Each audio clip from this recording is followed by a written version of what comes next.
In 2004, Swedish journalist Stieg Larsson dies at age 50. I think he was the most important activist in Sweden the last 30 years. Expo magazine was incredibly important.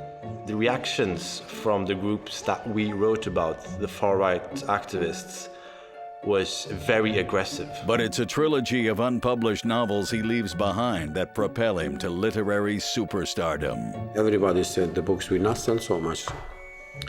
So we said, okay, Stieg is dead and the story is over. No one can put Lisbeth Salander away. She is a magic creature. The books by Stieg Larsson have sold in more copies than the Bible. The success of the books will plunge those closest to Larson in a bitter feud over control of his estate and the Millennium millions. I think this is sort of a contest of who loved Stieg the most. And who can you say that, who's the winner of that? And leaves the world with one final question. Was there another book? He had a manuscript for a fourth book. 2/3 of it was already finished.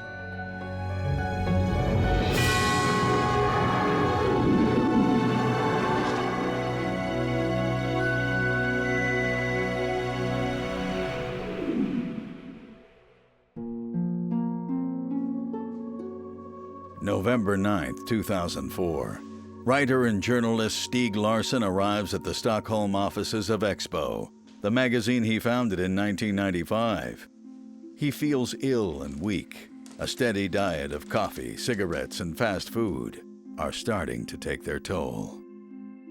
Daniel Poole is a former colleague of Larsson's at Expo. Stieg wasn't the role model if you wanted to live a healthy life. Investigative reporter Ali Fagan explored the case in his documentary The Millennium Millions. He smoked a lot, drank a lot of coffee, didn't work out, and worked extreme amounts a day. Larsson's chest pains grow more severe. His co-workers decide to rush him to the hospital.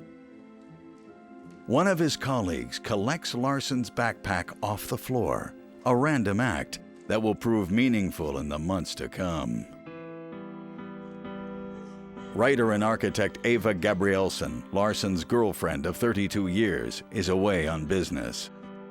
And she got this call, and they told her what happened, and she, of course, ran to the train station and on the way to the hospital. He has a heart attack, and hospital staff spends the next 40 minutes trying to revive him. In vain. The 50-year-old Larsson is declared dead at 4:22 p.m. Larsson's hands are still warm when Gabrielson wraps them in her own.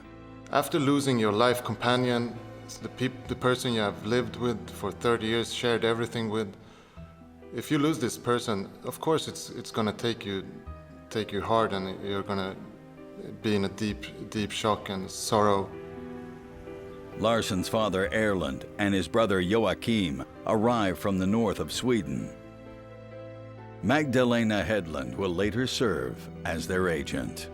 They were in complete shock when your son and your brother has died. It's a natural reaction, I would say. Stieg Larsson biographer Jan Erik Peterson. There was a lot of grief, a lot of sorrow, and a lot of bewilderment among those who worked with him because they didn't know what would happen to Expo. It didn't take a long time before we decided we have to show all the people out there that we can actually exist without Stieg, because that is what he wanted us to do. Gabrielson chooses the day the Nobel Prize is to be awarded as the day for Larsson's funeral. This way, the burial will go mostly unnoticed by enemies of Larsson's. Stieg Larsson, he was quite famous as a journalist here in Sweden, writing about covering right-wing political extremism and the neo-Nazi movement. Anna-Lena Lodenius collaborated with Larsson on a 1991 book exposing right-wing movements in Sweden.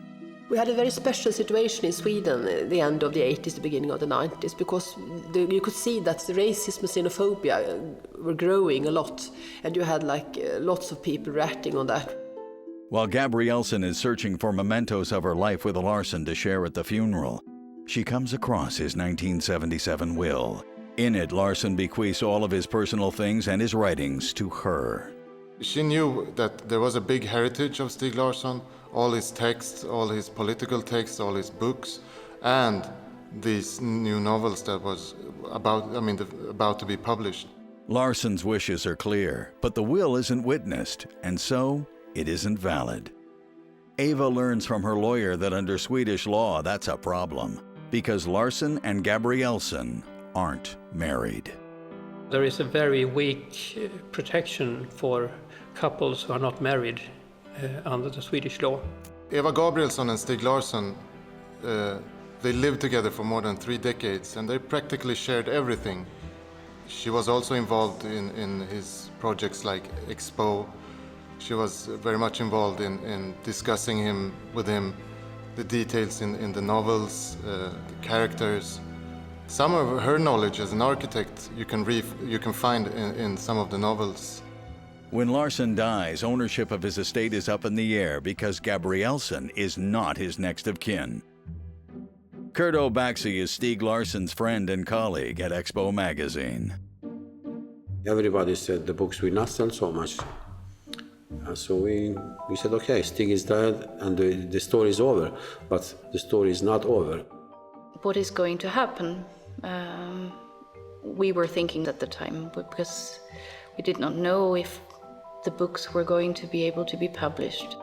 The books in question are 3 novels Larson completed in the years prior to his death. Novels featuring journalist Mikael Blomqvist, who, like Larson, strives to expose Sweden's social and political injustices. Linda Altrov Berg is a literary agent for the Swedish publisher Norstedts. When we got to know that he had passed away, we had already indications from the market in Sweden that this was going to be something huge. A battle is brewing over control of Stieg Larsson's legacy, one that will divide those who loved him and tarnish the beliefs that Larson held most dear. She was very bitter. There is a really nasty blackmailing story here. Stieg Larsson and Eva Gabrielson are lovers, colleagues, soulmates, but they are not married. When Larson dies without a valid will in 2004, leaving a trilogy of soon-to-be-published books in his wake, Gabrielson is left wondering who will control how the Millennium novels will be released to the world. Carl Stig Erland Larsson is born on August 15, 1954. His family moves to Stockholm when Larson is 1, but the city's cramped living conditions force his parents to send him away to his grandparents, 500 miles north of Stockholm. They left him to his maternal grandparents, who were living outside a small village called Bjursele. So one can say that Stieg lived right in the middle of nowhere. Fredrik Quistberg co-produced the Millennium Millions with Ali Fagan. The Larsson family was not poor, but they were sort of a middle-class, hard-working family from north of Sweden. His grandfather was a leftist man, and also his mother was a social democrat, and I think they gave him a lot of values when he was a very little child. According to girlfriend Eva Gabrielson, this separation will mark Larsson's relationship with his family. 1963. Stieg returns to live with his parents after his grandfather Severin dies of a heart attack in his early 50s. The Larssons now live in Umeå in the north of Sweden, where the young Larson becomes a voracious reader.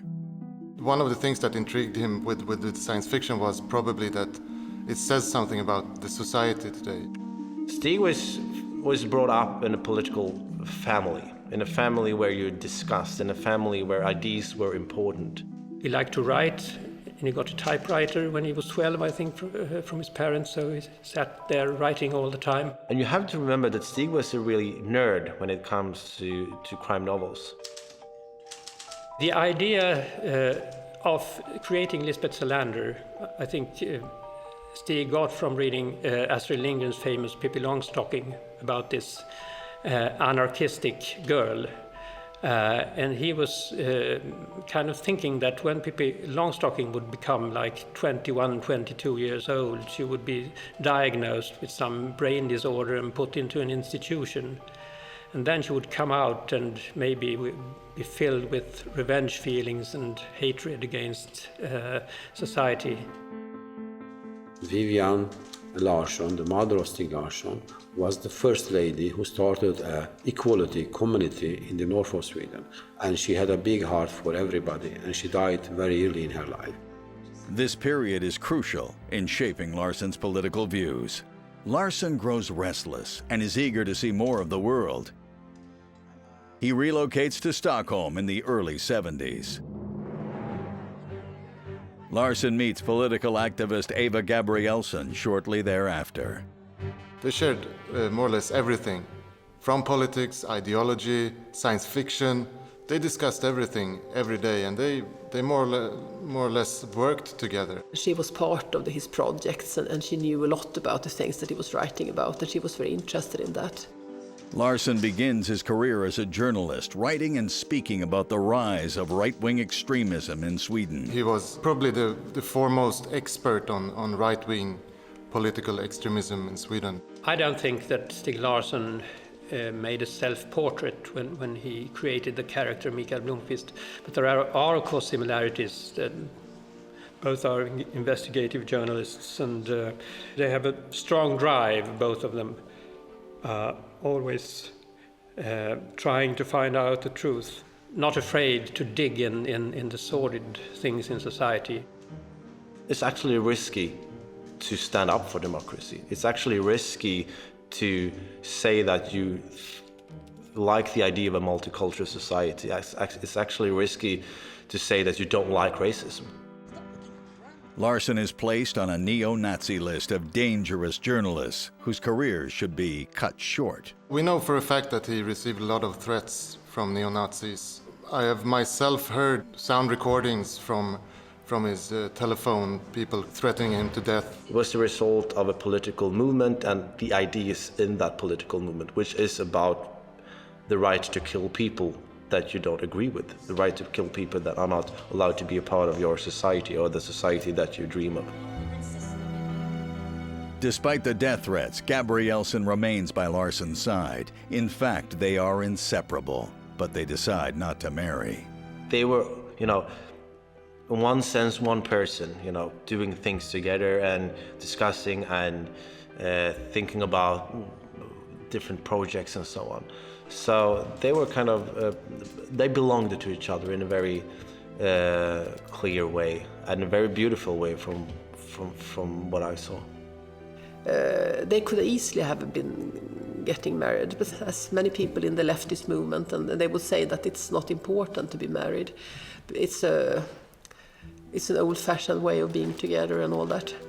There is another reason that prevents the two from marrying. Martin Schultz is a law professor at Stockholm University. One of the reasons they never got married is because of the work Stieg Larsson was doing, especially on the extreme right-wing movement. If they would have gotten married, some of the contacts, details of their addresses and things like this would go public. That's how the registers work here in Sweden. He didn't want to risk Eva's being dragged into that world, basically. Keeping things private is Stieg's way of keeping Eva safe. Decades later, the decision not to marry will come back to haunt Gabrielson. She spends the first half of 2005 trying to establish her legal entitlement to Stieg Larsson's estate.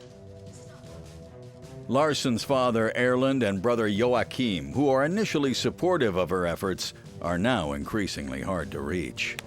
She, of course, contacted the publishing house and asked what was going on. And first, I think she thought that she had the rights to be involved in the process of publish these books. But a letter from the Swedish Tax Bureau confirms her very worst fears.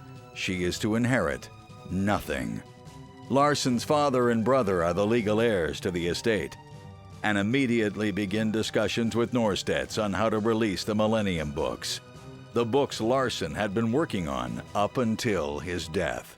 When the Swedish law finally decided that the estate, the father and the brother, should have the legal inheritance, we had to start talking to them about things that had to do with Stieg's affairs. Eva, in that situation, it was very hard for her. First, she lost her life partner, and then she lost control over everything they worked with together. Legally, there are no question marks at all in this case. Joachim and Erland Larsson inherited Stieg because there was no will between Stieg and Eva. When the Larsons realized that they were, to inherit all these rights, they were also very surprised. They didn't know at first how they should handle all this. Larson's writings include not only the Millennium books, but a vast collection of articles and several non-fiction books about Sweden's tumultuous political climate. Stieg Larsson, he wrote several books on the subject of right-wing extremism. One was called Extremhögern, probably one of the most in-depth reportage books on the subject. We decided that we should make some kind of investigation and telling who are they and what the groups are operating and who's back of them. Sweden Democrats is a nationalistic party with roots into back in the neo-Nazi movement. They're in the parliament. Their only focus is basically issues of immigration, and nowadays they're also very much focusing on the question of Islam in Sweden. The book, released in 1991, raises the ire of the neo-Nazi party's staunchest supporters. And during that time you could see race of xenophobia and racism in Sweden, and particularly many Nazi groups. He dedicated his life to the anti-racist cause.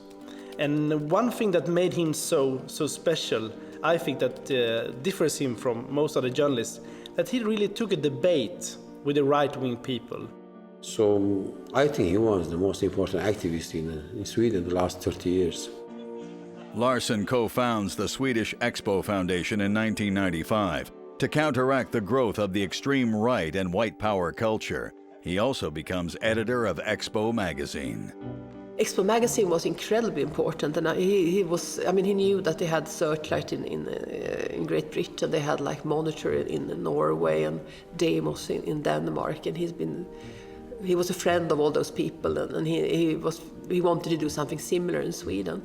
So he talked a long time before he started Expo magazine that he would do something like this in Sweden. We had a large group of young journalists and reporters who wanted to work for Expo, but there wasn't money enough to give a salary. I've asked some of the persons who have worked with him, and they say that, well, maybe Millennium is some kind of idealized Expo. It's the Expo that Stieg would have wanted and loved, because it's got a much higher circulation, it's got much bigger resources than Expo and so forth. There was Stieg, he was the eldest person in this group, and a few guys and two girls. And I believe today that these two girls, they gave also their character and their clothes and their tattoo to the character of Lisbeth Salander. Without these girls at the Expo, we would never have this Lisbeth Salander as we have today. The reactions from the groups that we wrote about, the far-right activists, was very aggressive. They weren't used to getting reported about. They were used to living in the shadows, basically. So the reaction was to try to stop the magazine. He actually was there almost all the time, almost all his spare time. So even if it was a very small magazine, even if we had financial problems, he gave all his time for this magazine. Starting in 1997, Larson spends his evenings and weekends working on a new type of book, a fictional tale whose themes of violence against women are inspired by an event he witnessed when he was a teenager. It's a traumatic event that eventually leads to the creation of one of the most famous literary characters of the 21st century. Two of his friends, they raped a little girl, and Stieg didn't do anything to help to this little girl. Stieg Larsson dies and leaves an immense body of work that includes 3 unpublished novels. Some say he loosely bases Millennium's Mikael Blomkvist, the book's crusading journalist, on himself, while Lisbeth Salander takes the shape of a ghost from Larsson's past. In the summer of 1969, Stieg Larsson and 2 friends went to a camping house, and 2 of his friends, they raped a little girl, and Stieg didn't do anything to help to this little girl. And when Stieg came home, he felt very bad and he could not sleep. The girl's name is Lisbeth. The rape would forever mark the author, who vowed never to let such acts go unpunished, at least not in his novels. And now Stieg has written over 2,000 pages, 25, 30 years later, just an answer maybe to this little girl in the north of Sweden. So this is the story. Larsson begins writing the Millennium saga in 1997. When he was working at Expo, his colleagues used to see him sit and, grin with a smile on his face. And that was when he was actually, instead of writing things to publish in Expo, he was actually working on his novels, because he was so passionate about it. His main project was to finish those 3 books, and he wrote them at the same time.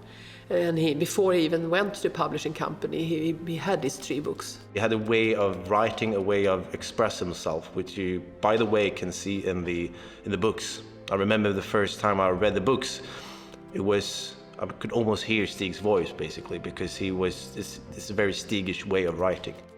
And he was very interested in crime novels that tries to tell something about problems in the society and the political situation. So when I learned that he actually tried to make these kind of books himself, I was not surprised.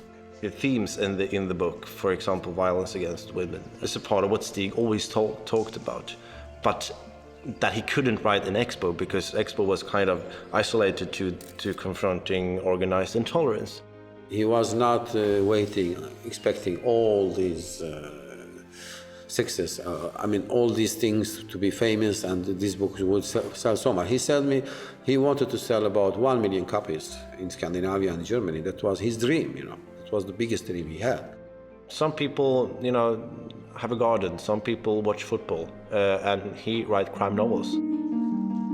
In the fall of 2003, Gabrielson returns home with a copy of the manuscript for The Girl with the Dragon Tattoo. It has been returned to sender from one of Sweden's largest publishers. But Gabrielson isn't going to take no for an answer.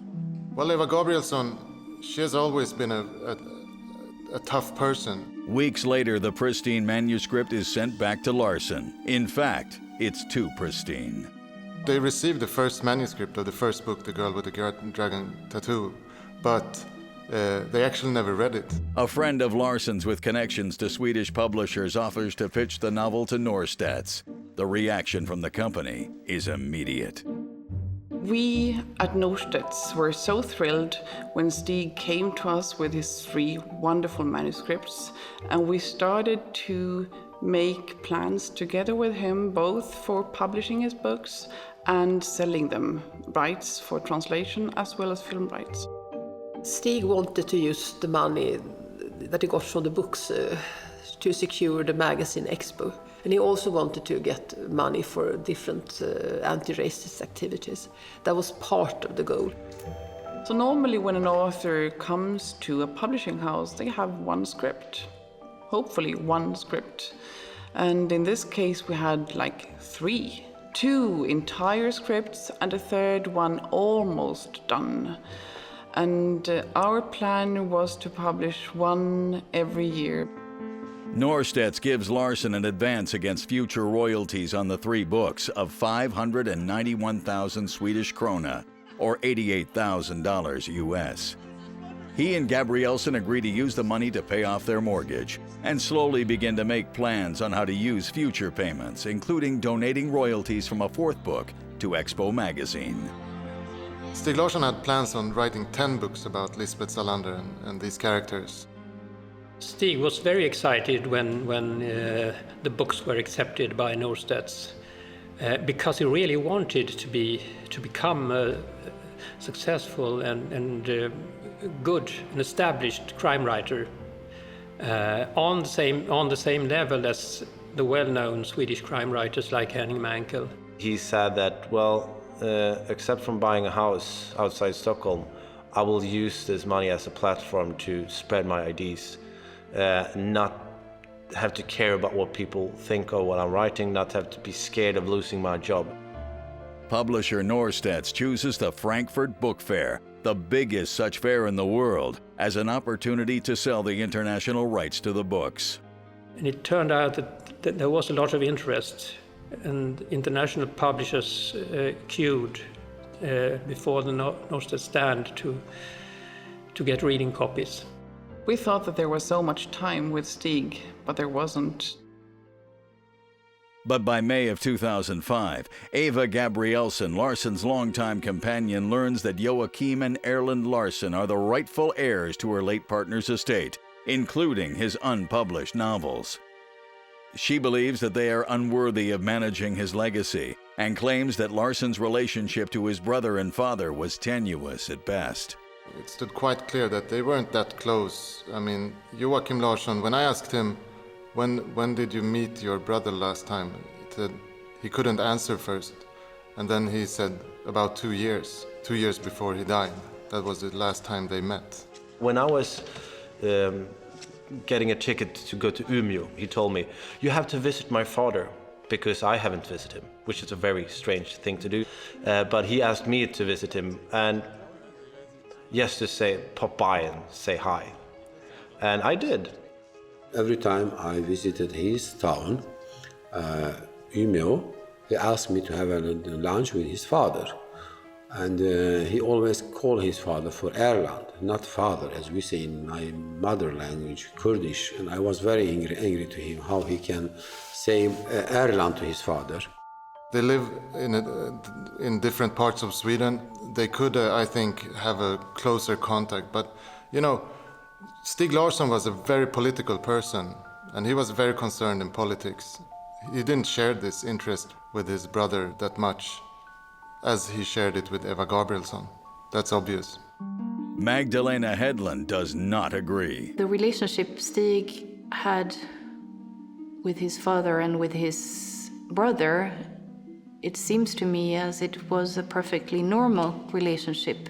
They lived far away from each other, but they had contact on the phone and by email, and they saw each other every now and then.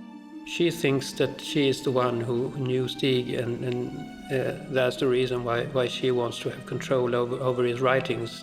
I think this is sort of a contest of who loved Stieg the most.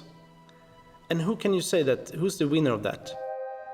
The memories of those days are far from Gabrielson's mind upon learning that Joachim and Erland Larson will inherit the entirety of Stieg Larsson's estate, and they have very different ideas about how it should be managed. It will soon create a divide between Gabrielson and the Larsons, and things are about to get ugly. It's really one of the worst deals in the film history, I think, for a success script like the Millennium Trilogy. She was never interested in the money. She was only interested in the heritage of Stieg Larsson, her life companion. Eva Gabrielson claims that her lover and life partner, writer Stieg Larsson, was never close to his brother Joachim and his father Erland, and that only she has the right to manage his estate. As the release of The Girl with the Dragon Tattoo grows near, the publisher Norstedts and the new heirs of the estate revisit Larsson's unsigned publishing deal. New negotiations are begun, negotiations that to some are to the Larson family's disadvantage. If Eva Gabrielson would have had the rights to the novels and to all Stieg Larsson's texts, it would have been much trickier for Norstedts, the publishing house, to make new deals. Had to write new contracts, this time with the legal heirs, Joachim and Erland Larsson. And we actually got hold of these new contracts and showed them to some experts, and most people told us that these were lousy. I mean, having the fact that this was an international success, these were lousy contracts. That, of course, was very convenient for Norstedts. Here they have two, older guys from northern Sweden that didn't know anything. Of course, that was much easier to deal with than this Eva Gabrielson, who was really a fighter. Neither the Larsons nor Norstedts revealed the exact dollar amounts. But according to Ali Fagan and Frederick Quistberg, it's clear that the publisher makes the most of the Larsons' lack of knowledge of the publishing world. If it would have been Eva Gabrielson they would have to negotiate with, it would have been a completely different affair. For the publisher Norstedts, it's an opportunity to build a franchise. The first book had come out and it was already a big hit. And everybody was expecting the second book, and everybody knew there were 3 books, a trilogy. But, I mean, it all exploded. Gabrielson disapproves of the English title of the first book, The Girl with the Dragon Tattoo, and will write in her autobiography that the late author preferred the more literal translation, Men Who Hate Women. She suggests that the characters and events portrayed in the Millennium books are based on her life experiences with Larson, and teases that while she didn't necessarily ghostwrite the books, she and Larson did often write together. In some situations, you could have a special case for compensation, and that would be if Eva would have been seen as an author of some of his works. It's very difficult to bring proof on that afterwards, that it was in fact a collaborative effort. It wasn't easy for her to find herself so put aside from everything that they had shared together. So I think she started to fight to get these rights back. Even though she's at risk of losing her home, Gabrielson's true motive appears to be neither the money nor the Millennium books themselves. The big thing for her was not the 3 novels. This was a hobby project for Stieg Larsson and for her also in a sense. The real concern for her was the political text, the books that he had written about the right-wing movements here in Sweden, all the texts that he had been written. Gabrielson believes that Larsson's 4 non-fiction books on Sweden's extreme right movement and the countless magazine articles he wrote are just as important a commodity as the Millennium books. If not financially, then at the very least intellectually. She wants control over all of his work, both fiction and non-fiction. I don't think Eva Gabrielson is a gold digger. She made a proposal to Joachim and Alan Larson that they should be given all the money from the Millennium Trilogy. She just wanted to have the control over the books. She wanted that control, she explained to us, because she didn't want to see Stieg's works too commercialized. Ali Fagan explains the finer points of Gabrielson's proposal. They actually said that if you want, you can put in how many % of the income from the books that you want Eva Gabrielson to have. And they said that if you put 0, it's 0. If you put 50, it's 50. But so they could actually fill in the amount of money. If they didn't want to give her any money, they could have written 0. But the Larsons refuse her proposal. Meanwhile, the first book is beginning to make waves all around the world. Not only in Sweden, not only in Norway, in Denmark, in Germany, in France, in Spain, in Italy, they saw it everywhere. And when the books were launched in USA, Canada, UK, that's when the explosion came through with readers. It was immense. This is kind of book that you would take it up and then you wouldn't put it down. I mean, this is what makes a success. But I could not have realized how big. I mean, this is huge, worldwide. The book is a hot topic of discussion.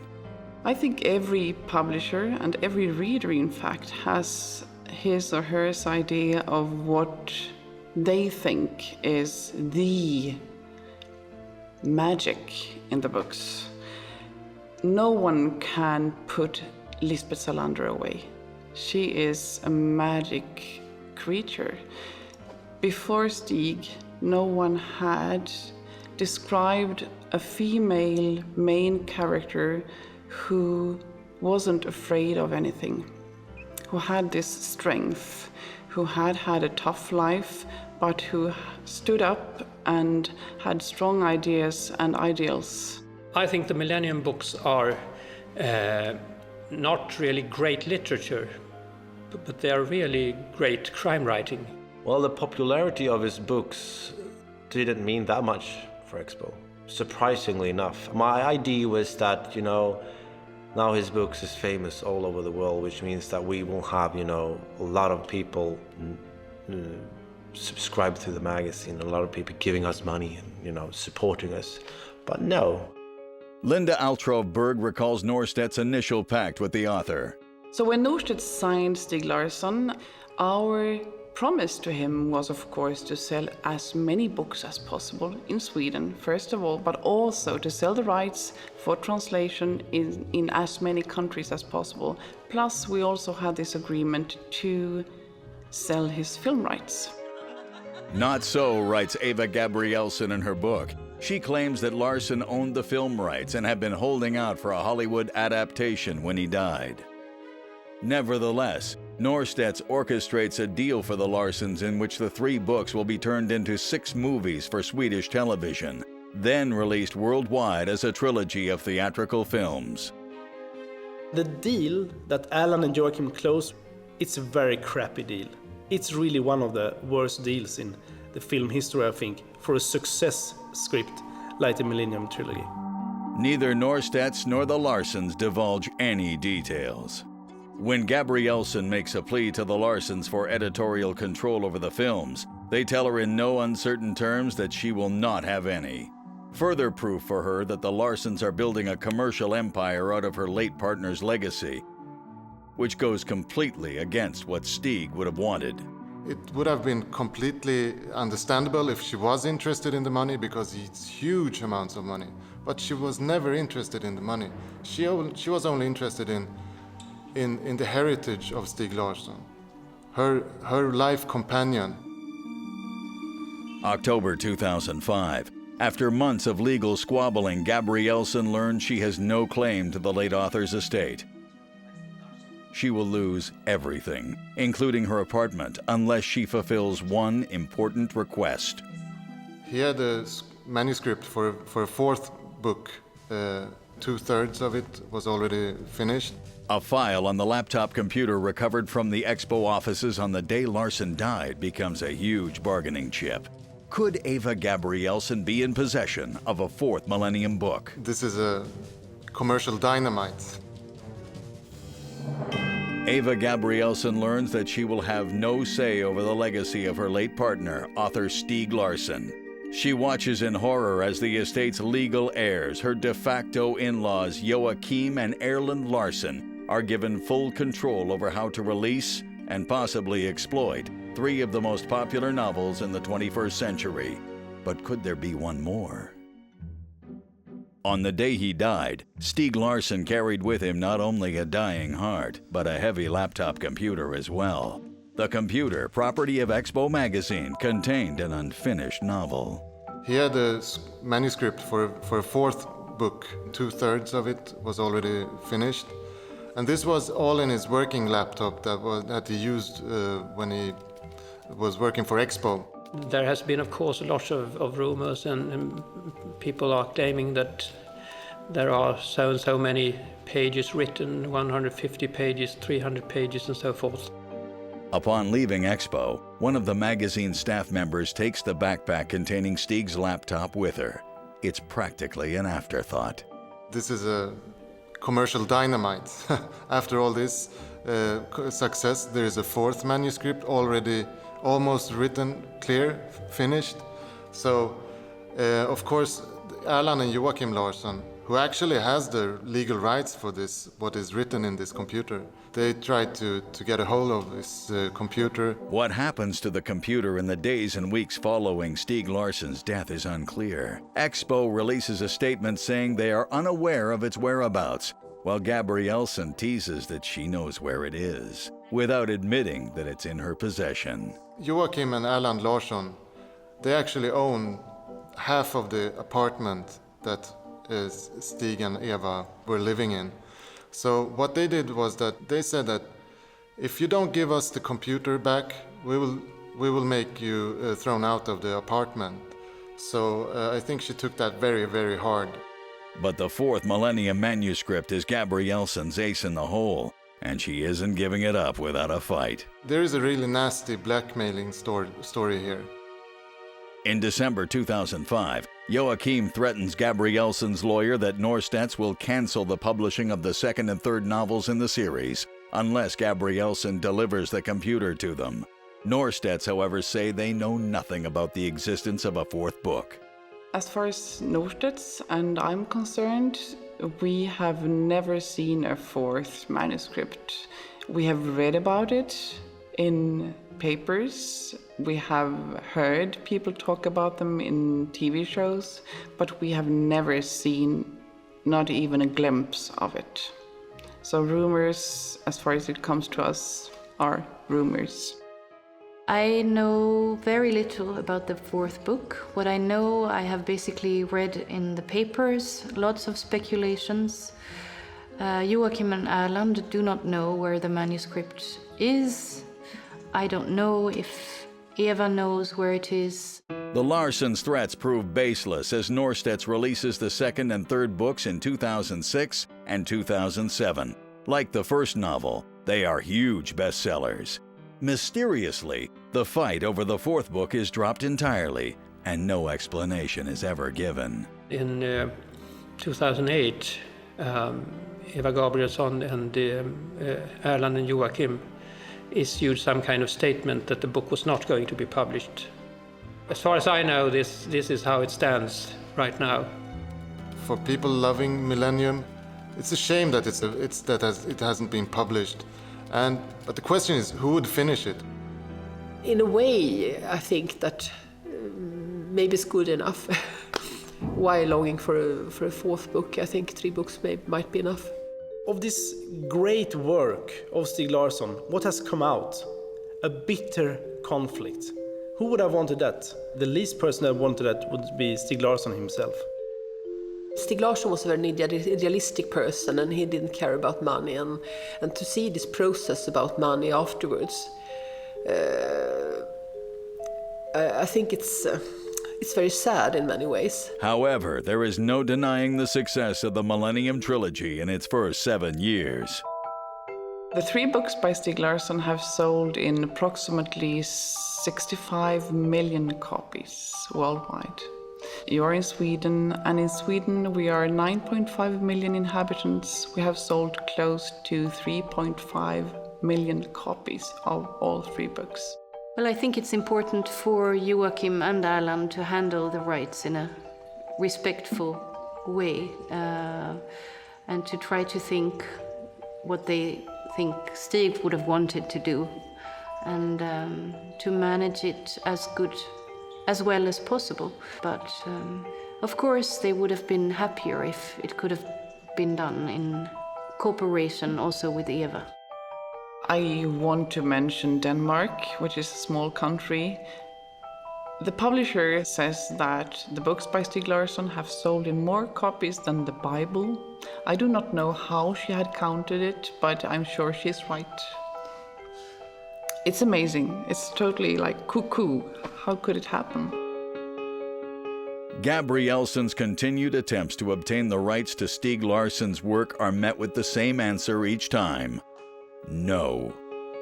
The fight and the media publicity over the money is maybe one of the saddest things about the success of his books.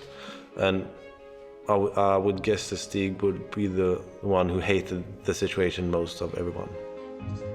At first, I think that a lot of people felt compassion to Eva Gabrielson's story, and the media picture of the Larsons family was that they were very greedy. Well, I would say initially they have kind of suffered in silence. They have responded to some of the journalists' questions, but they have also felt for a long time that that the journalists weren't really interested in reporting what they had to say. Then, in the fall of 2007, something unexpected happens. The Larsons give their share of the apartment to Gabrielson. Skeptics believe the Larsons are bowing to public pressure. The Swedish media had a very fixed picture of who the bad guy was in this story and who the good guy was. The Larsons' apparent goodwill doesn't end there. On one occasion, Erland and Joachim were offering 20 million kronor to Eva Gabrielson. The Larsons' offer also includes one of the 3 seats on the board which manages the Larson estate. But further inquiries reveal that Gabrielson's power would be limited to accessing contracts and financial statements. Full control over the estate would remain with the Larsons. She didn't want to have that. She said she didn't want to be bought by this money. Because this is not a question about the money, it's a question about who has the control over the legacy of Stieg Larsson. In April 2010, Gabrielson's lawyer asks the Larsons for control over the author's political writings only. 2 months later, the Larsons announce that they wish to permanently stop all negotiations. There's like a canyon between them. She has wanted to handle the rights on her own and to be the one who has the saying about what should be done and not. And there the discussion have ended. So. 2011, Gabrielson releases a book of her own, an autobiography. In it, she makes inflammatory accusations against the Larsons and how they handled the estate. This was her way, I think. I do not know her. This was her way of answering a lot of questions to a lot of people at the same time. In it, she suggests her life with Larson inspired the characters and events in the Millennium universe, and speaks out against what she considers outdated Swedish laws that prevent common law partners from enjoying the same rights as married couples. She also suggests that she knew Stieg Larsson better than anyone, including his own family. I think that Joachim was upset when reading Eva Gabrielson's book, partly because it contains things that are not true, and partly it very much gives the impression that Stieg should not have had any contact with his father and brother. The Larsons take to the internet to challenge some of Gabrielson's accusations.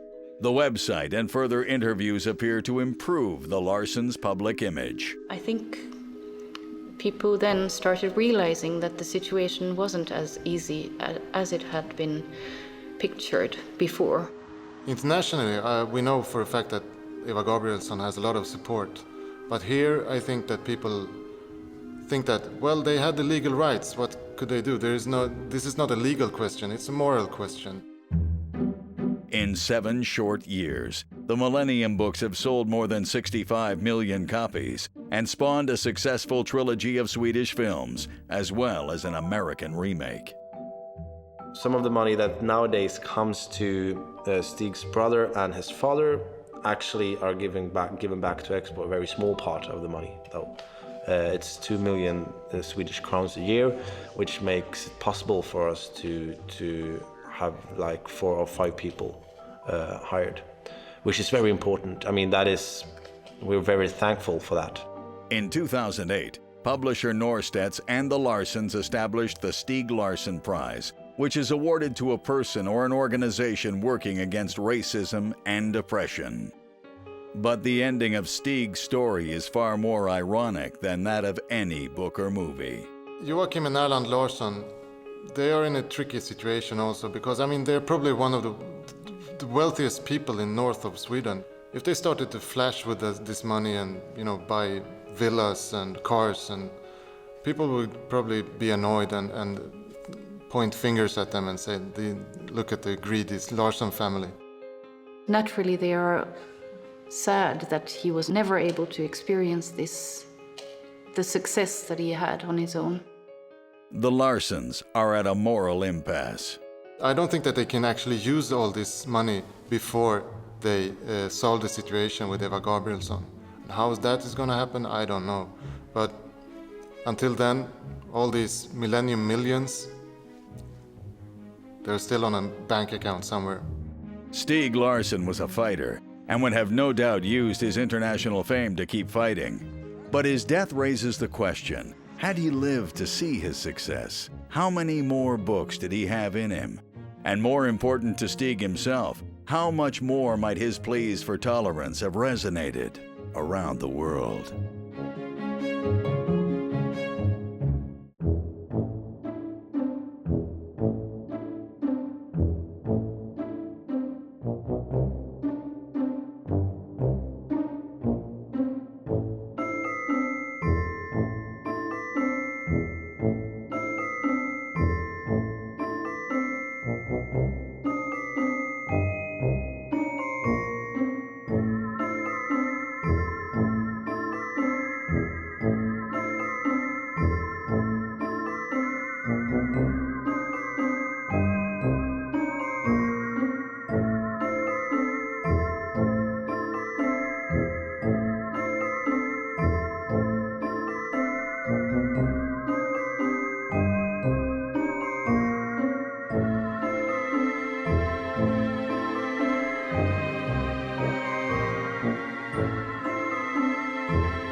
Jerry Garcia, celebrated guitarist and vocalist for the Grateful Dead, dies just 8 days after his 53rd birthday.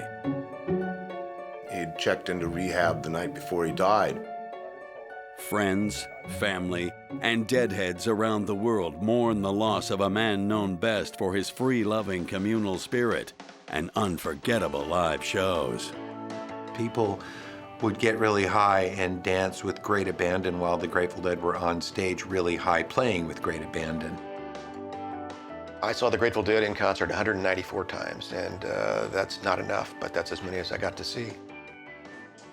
But the feel-good vibe disappears when it comes time to divvy up Garcia's multi-million-dollar estate. If Jerry were watching Beyond the Grave, he'd be laughing and laughing and laughing. The more famous they got, the more beloved they were, the more they attracted opportunists.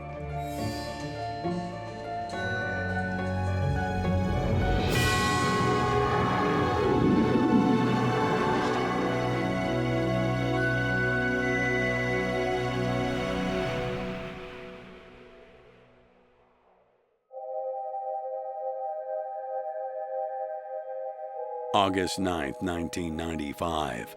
Jerry Garcia, Grateful Dead frontman, dies of a fatal heart attack at Serenity Knolls Drug Rehabilitation Center. He is 53 years old. Jerry's death was a national tragedy. His obit ran on the front page of the New York Times as the lead news story of that day. Family, friends, fans, and deadheads are shaken by the news of Garcia's death. When certain people die, it just makes you sad. Whether it's John Lennon, whether it's John F. Kennedy, whether it was Jerry Garcia, it's the end of an era. In San Francisco, a tie-dyed flag is hoisted over City Hall to pay tribute to the man who epitomized 1960s counterculture, free love, peace, and of course, rock and roll. Garcia's name stood not only for his music, but for a way of life. Well, Jerry Garcia was a great American musician and a cultural figure of tremendous prominence and value. He was a founder and leading light of the Grateful Dead, who were founders and leading lights of the San Francisco music scene, and a sort of cultural revolution that sprang up in the mid-60s on the West Coast. And Jerry was one of its most articulate spokesmen and leaders, although he constantly and permanently disavowed the role of leader, he was a leader just by nature. Several days after the singer's passing, a public memorial takes place in San Francisco's Golden Gate Park. With Garcia gone, deadheads around the world find themselves left with a gaping hole in their lives. When Jerry died was the saddest day of my life, without a doubt. Following the Grateful Dead was not just a tour, it was an adventure. We loved meeting our friends, listening to the music, hanging out in the parking lot, hanging out after the shows, staying together. So it was a huge change in my lifestyle. There was nothing to follow around anymore. But as the days and weeks go on and the initial shock wears off, bigger problems arise for those closest to the singer's heart, including his widow, Deborah Coons. She and Jerry have only been married for a year and a half. Deborah's a very refined, sort of a private school girl type, trust fund, East Coast, not a hippie mama, not a earth mother, not a funky, fun gal. Jerry's unexpected death makes Deborah the co-executor of the estate, and it's a mess. Jerry did not have high priority in doing estate planning.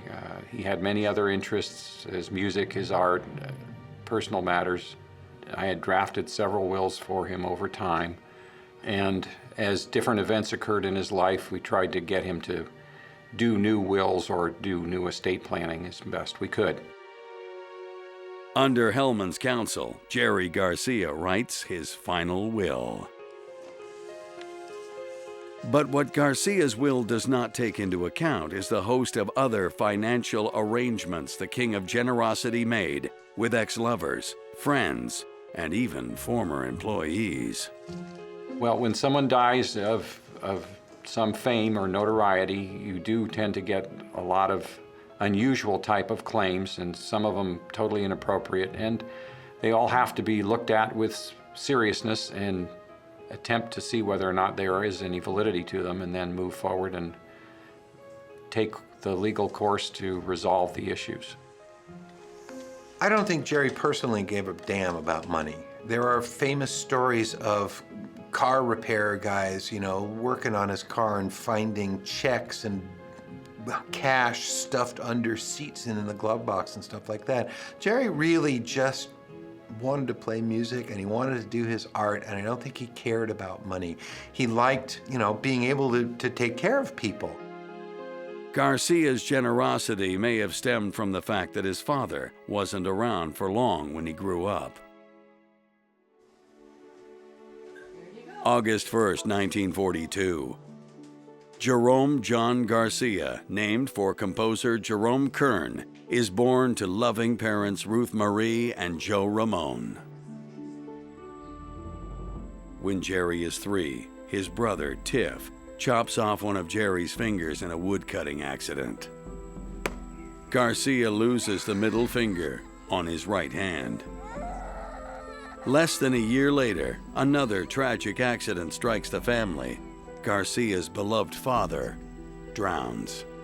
Jerry was raised by his grandmother. His mother was an emergency room nurse and owned a bar, a working man's bar near the foot of the Bay Bridge.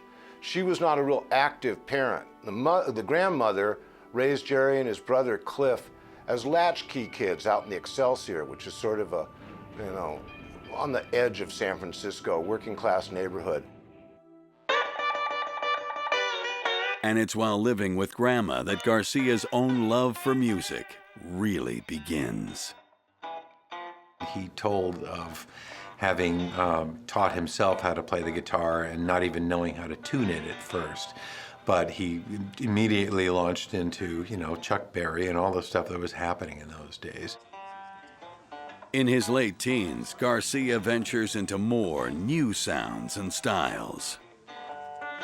After he got out of the Army, he was living down on the peninsula and started hanging out with these guys that were more interested in folk music.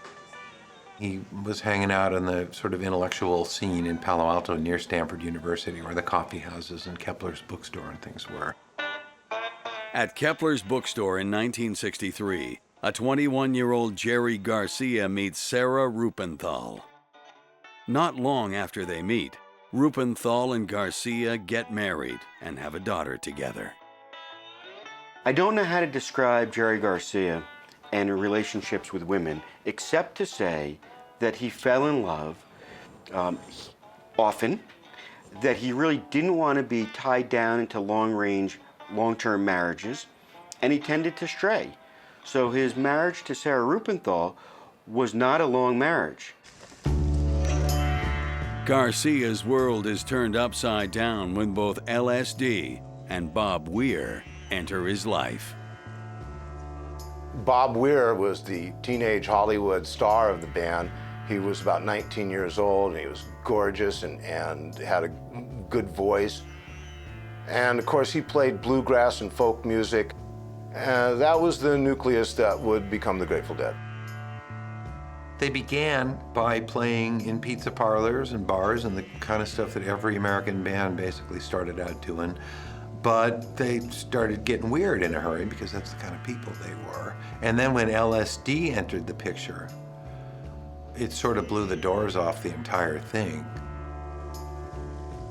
There was a needed drug culture with the Grateful Dead.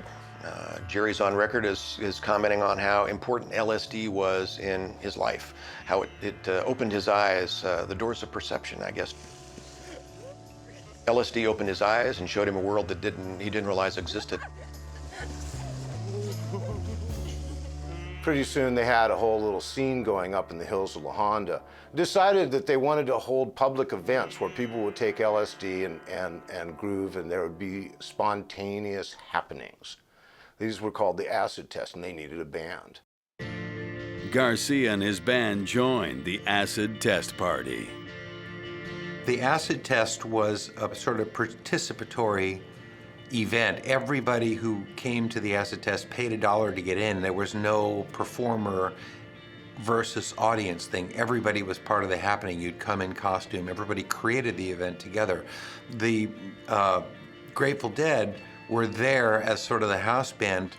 They would just play and listen to each other and create musical paths together because they were all high and they were all incredibly open-minded, and they were in this situation that gave them unlimited license to play or not play. When you have one genius musician in a band, the gravity just tilts toward that person. And Jerry was somebody whose musical abilities and whose artistic reach was just beyond ordinary people. One of the musicians was a blues player, a harmonica player, Pigpen. Let's see, we had Bob Weir, who loved classical music and rock and roll. We had Phil Lesh, who was a classically trained musician, and also big band and jazz. So we had this amazing amalgam then of American music. That's what's Grateful Dead music, blends it all together. The Grateful Dead are on their way to major national success, selling millions of records. But the rock and roll lifestyle is taking its toll on Jerry as he plays more than 80 shows a year. That 3-show run at Cal Expo in 1994 was just frightening. He looked very near death at that time. Jerry Garcia, frontman for the Grateful Dead, dies, leaving behind friends, family, devastated fans, and several former lovers who would soon be embroiled in the mother of all legal battles over his estate.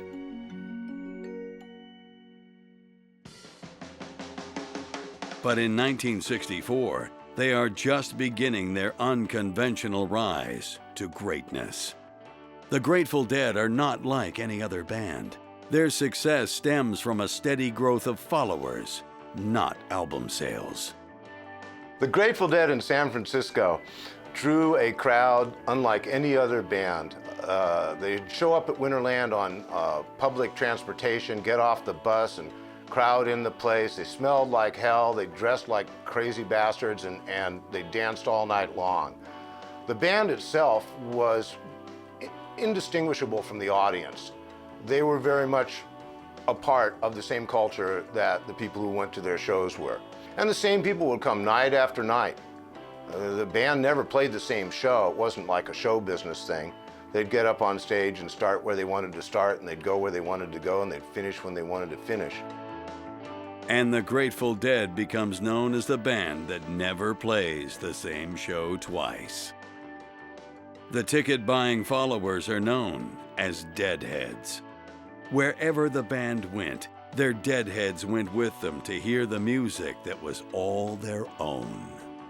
A Deadhead is someone who is passionate about Grateful Dead music, who listens to their music, who hopefully, although they can't see them anymore, chances are a real Deadhead is somebody who saw the Grateful Dead performing up until 1995 when they stopped performing. Their business model of touring and selling tickets rather than selling vinyl and records and recordings is also part of their musical legacy. It was this interaction between the audience and the band, which just didn't capture on vinyl, didn't get, and as a result, not being captured on vinyl, it didn't broadcast well over the radio either. In the mid-60s, as the Grateful Dead are getting bigger, Jerry meets his second wife, Carolyn Adams, a member of the Merry Pranksters. A group formed around author Ken Kesey, living communally and experimenting with psychedelic drugs. Adams was known to her friends as Mountain Girl. Mountain Girl was so beautiful, such a gorgeous young lady, and she lived in a house up the hill from Kesey and the Merry Pranksters of La Honda, which was how she got the nickname Mountain Girl. At the time, she had a child from Ken Kesey called Sunshine. And they were both married when they met, yet they started shacking up together, as you'd call it in the 60s. Although Adams is still married at the time, she moves into the same house where Garcia is living in the hippie Haight-Ashbury district of San Francisco. She was kind of the mother figure for the whole Grateful Dead scene early on. She kind of took care of everybody. They all lived communally early in their career in the very early 60s in San Francisco. And she was the den mother, so to speak. I think that's the title that they bestowed on her. So she was an amazing gal. But even in the early days, the band's success depends on Jerry being away for long stretches.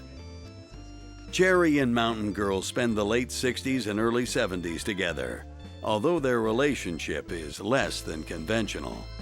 Jerry and Mountain Girl did not live together like husband and wife day in, day out for 30 years. He had a tendency to stray and have relationships with other women, and this is something that Mountain Girl unfortunately knew all too well. By the 70s, the Grateful Dead have reached national fame.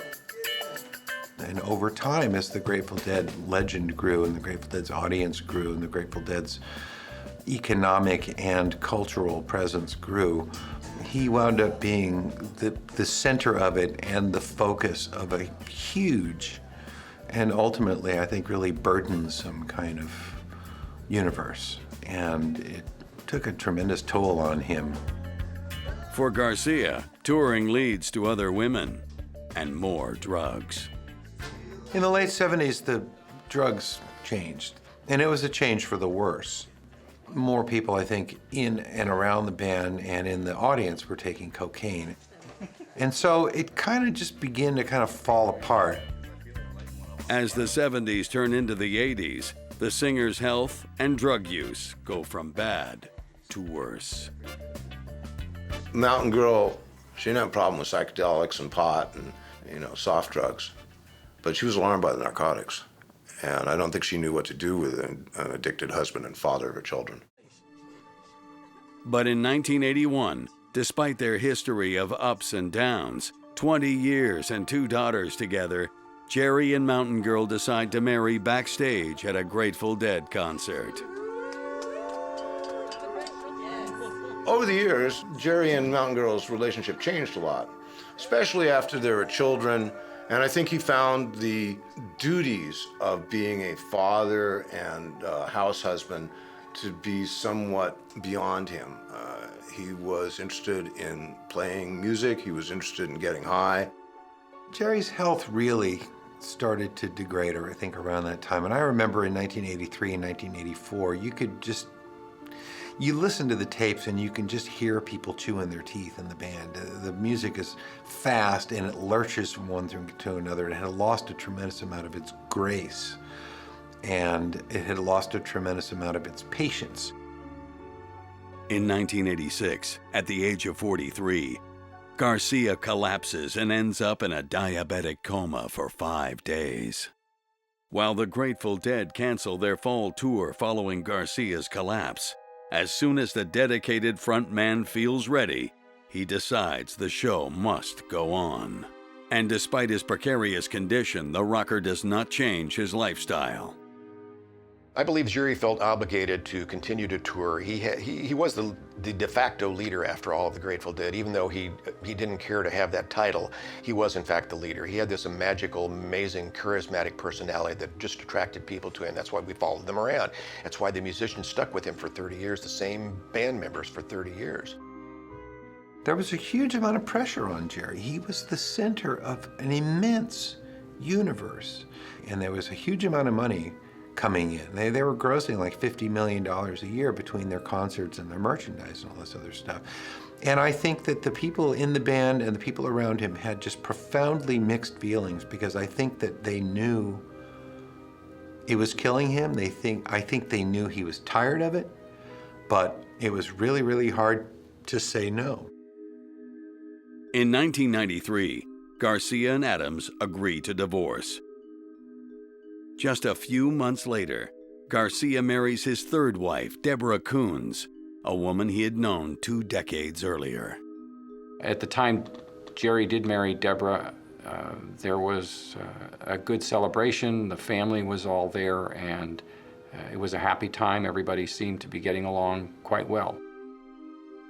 But despite his new marriage, the singer's drug use does not slow down. That 3-show run at Cal Expo in 1994 was just frightening. He looked very near death at that time, and it was painful to watch him, and the music was really, really suffering from it. And you could see all of the other guys in the band putting out extra energy. They were going to hold this thing up one way or another, and be there for him. If he chose to play, if he showed up ready to engage, they wanted to be there for him. On August 8th, Garcia checks into Serenity Knolls Drug Rehabilitation Center. He dies the next day. When Jerry died, it was not a surprise, and I had been grieving his loss for quite some time already. As Deadheads are grieving Jerry's death, even the funeral becomes a battlefield. Once Jerry died, just everything went crazy. We might want to talk about the burial, because that was all nutty. Rock and roll icon Jerry Garcia dies, leaving behind a multi-million-dollar estate, not to mention a host of monetary promises. Promises that send those that the Grateful Dead's frontman loved most into raging battle. Garcia's loved ones struggle to make sense of all he leaves behind. Garcia's widow, Deborah Coons, bears the brunt of it. Well, Jerry Garcia's will really wasn't the problem. In fact, if there's one document that was fairly well prepared and actually witnessed and notarized, it was his will. The problem was everything else. It's fine to have all of these relationships, but his intentions with respect to providing for them was less than clear. The distribution of assets and the role of the executor was very much in dispute. Once Jerry died, everything went crazy. The linchpin had been pulled out of the Grateful Dead, and it just spun out of control. Nobody knew what to do. There was nobody to talk to that would have the grounded information. There was nobody who was going to be able to pull all these disparate elements together. When someone dies, one of the harbingers of things to come is how the funeral went. Sometimes people argue over the words in the obituary, where the funeral service is going to be held. Should the person be buried in a casket or should they be cremated?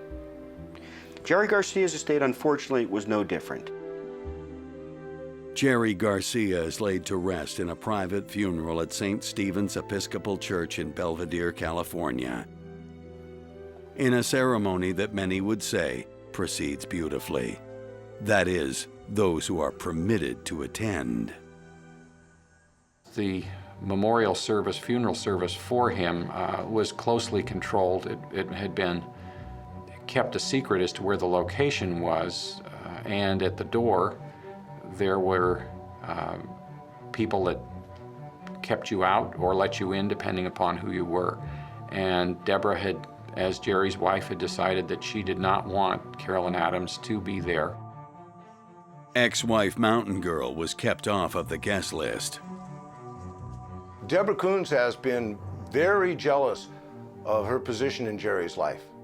Mountain Girl was the recognized wife. Mountain Girl was the mother of the daughters. Mountain Girl was the one that everybody knew. Mountain Girl was the one he was living with when Deborah met Jerry. Widow Deborah Coons also prevents Adams from boarding the boat that will spread Garcia's ashes in San Francisco Bay. So the harbinger of things to come emerged by virtue of Deborah Coons saying, no, you can't board the boat. You can't be part of the process of spreading Jerry's ashes. Once that happens, the gloves come off. I'm not leaving until I see her, okay? Mountain Girl stood on the dock yelling at the top of her voice. Remember I said she was no shrinking violet. This is family. Those are my daughters. This is family. It's my family. Mountain Girl is one of the most solid characters I've ever known. They had 2 children, and she was a meaningful part of his life for many, many years. Perhaps the longest relationship that Jerry Garcia had with a woman that he loved was, in fact, with Mountain Girl. Jerry cared for her a lot. That's why he married her towards the end of his career, was so that he made sure that she was taken care of financially. That's my understanding. When they separate in 1993, together they write a divorce agreement without the use of lawyers, in which Jerry agrees to pay Adams $5 million over a period of several years. At the time that Jerry and Carolyn Adams reached their agreement, they came out of the conference room, told me what it was, and I did comment that I thought that was an awful lot of money for Jerry to agree to be paying to her. But that is something that Jerry felt was appropriate, and so that was the way it stood. When Garcia dies, however, payments to Carolyn Adams cease unexpectedly. Deborah Coons felt that that was not an appropriate agreement, that it was way too much, and one of the issues that Deborah Coons did raise was Jerry's mental state at that point in time, and whether or not he had known really what he was doing or had capacity really to come into that agreement. I do think that her reason for contesting the agreement and setting aside the agreement was based more on personal animosity and her conflicted position as it was whether or not the agreement was really binding. Deborah Coons not only was co-executrix of Jerry Garcia's estate, she was also a beneficiary. Her interest is what's called a remainder interest. That is, after the payment of debts and expenses, support payments, she was to participate in the residuary of his estate equal to 1/3. So clearly, the larger the estate, the more her interest would increase. On October 17, 1995, 2 months after Garcia's death, Mountain Girl sues the estate for the rest of her money. Mountain Girl was put in an odd position because Deborah Coons, in seeking to set aside the note, included in her submissions an allegation that the marriage was a tax sham, that it wasn't a real marriage. So it put Mountain Girl in the position of trying to disprove that by showing that it was a real marriage, and part of that was her showing love letters. In her very public courtroom battle against Garcia's widow, Adams reads a letter she claims Garcia wrote in the 1980s. The letter is meant to prove Jerry's lasting love for Adams, contrary to Coons' claim that Garcia's love for Adams was short-lived, and he only married Adams for tax benefits. The court case was a calamity in the Grateful Dead world. These people had spent their lives keeping their mouths shut, keeping their soiled linen private, and not speaking in public ill of any member. It was an important part of the code of the Grateful Dead. And here's Deborah causing all this trouble and creating this law case rather than just writing the check, which would have been the Grateful Dead way. But the letter is not exactly what it seems. To the surprise of the courtroom, Kuhn's lawyers established through an offhand reference made in the text that the letter was written before 1976 and not in the 1980s when Adams says she received it. This does not make it a win for Kuhn's, however. Mountain Girl was excluded, and it was not received well by the Dead community. And this demonstrated this divisiveness, if you will, this exclusivity that seemed counter to the whole Grateful Dead scene.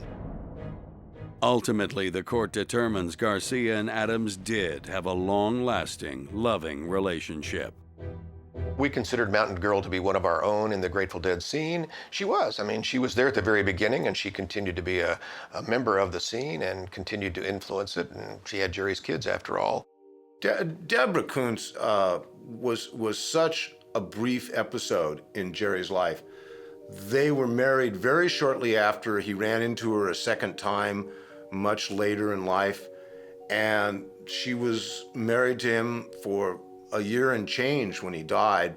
That's no time at all in the Grateful Dead world. There were people that had worked with Jerry for 35 years that she didn't know their names and they didn't know who she was.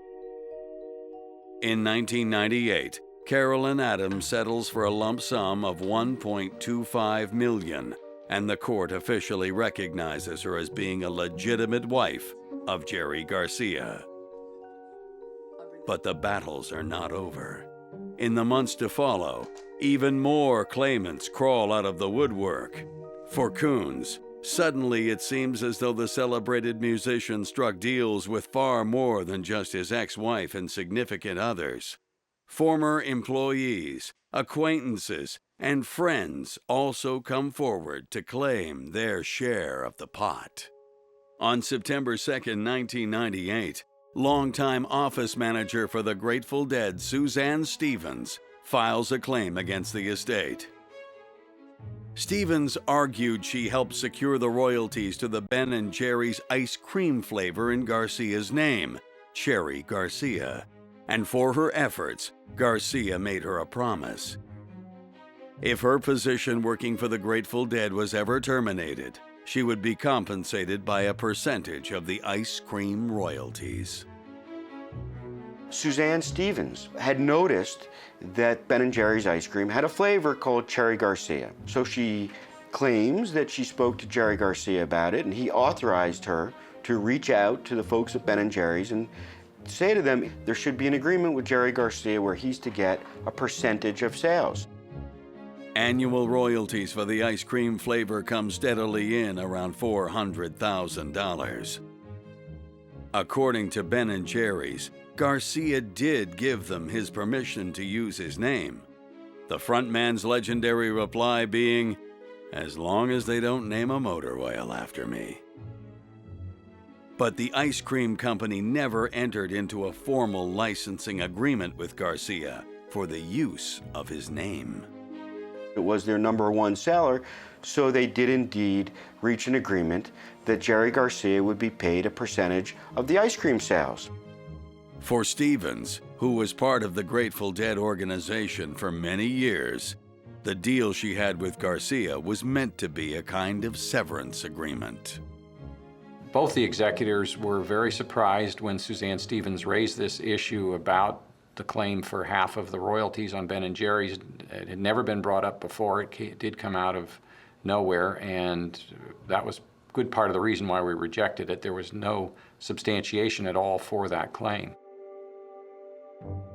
When the case is finally settled, Suzanne Stevens accepts an undisclosed amount for her part in securing rights to Cherry Garcia ice cream. But the claims don't stop there. There was one lady who claimed she was owed millions of dollars and she'd actually been married to Jerry. Unfortunately, none of that was true, and she did have some mental problems. But a more credible claim comes as one of Garcia's former partners arrives on the scene with her own bone to pick with the estate. He and Menashe had been negotiating a formal trust agreement to hold the house. No lawyers, no accountants. This was just an oral agreement, but Jerry lived by it. Free spirit and Grateful Dead legend Jerry Garcia dies, leaving behind an assortment of IOUs to ex-lovers and partners.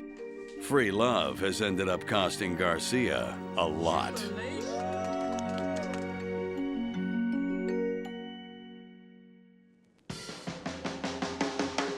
When Jerry Garcia performed at his concerts, one of the things that he liked doing was looking at the audience and feeling energy. And he thought if he felt someone who had good energy, he could lock into that person during the concert to help alleviate his nerves. One of the people that he locked in on their vibe was Menashe Matherson, who was a real Deadhead. She did follow the Grateful Dead band around. Matheson, a college graduate and holistic healer, first meets Garcia in 1978 at a Grateful Dead concert. She did something interesting during one of the shows, was she cut off her long, beautiful hair during the concert, which certainly caught Jerry's eye. The two don't develop a relationship immediately, but they decide to keep in touch, hoping to eventually get together. That time comes under unexpected conditions. When Jerry went into the coma in 1986, there was an outpouring of support from the whole Deadhead community. We loved Jerry. We would have done anything for him. There were offers of kidneys and livers, whatever it took to restore him to health. We're passionate. We wanted to go on forever. Almost a decade after their first encounter, Garcia asks Matheson to help him recover. Now, Menashe is the Earth Mother. She's like, a hippie stereotype out of an R. Crumb comic, and a good-hearted gal. In 1987, the two fall in love and move in together, even though Garcia is still married to Mountain Girl. Daughter Keelan Noel Garcia is born that December. Menashe and Jerry Garcia loved each other. They decided to have a child. And when they did have that child, Keelan, they were living together as husband and wife. Jerry Garcia changed diapers and held the baby and really bonded with Keelan. Garcia and Matheson even talk of getting married. But the wedding never happens. For one, Garcia's divorce has not yet been finalized. And two, there is another woman on the horizon. And Jerry is ready to move on. When Jerry's relationship stopped with somebody, if it was at least a personal relationship, then he felt that it was appropriate that as best as possible things went smoothly and amicably, and that people were well received and taken care of as best as could be done. Jerry leaves, but still true to his generous and peacekeeping spirit, he sets up a financial agreement with Menashe and Keelan. He and Menashe had been negotiating a formal trust agreement to hold the house for Keelan's benefit, and that never got concluded prior to his death. Deborah Coons felt that the amount of support needed to be appropriate, as well as I felt the same way.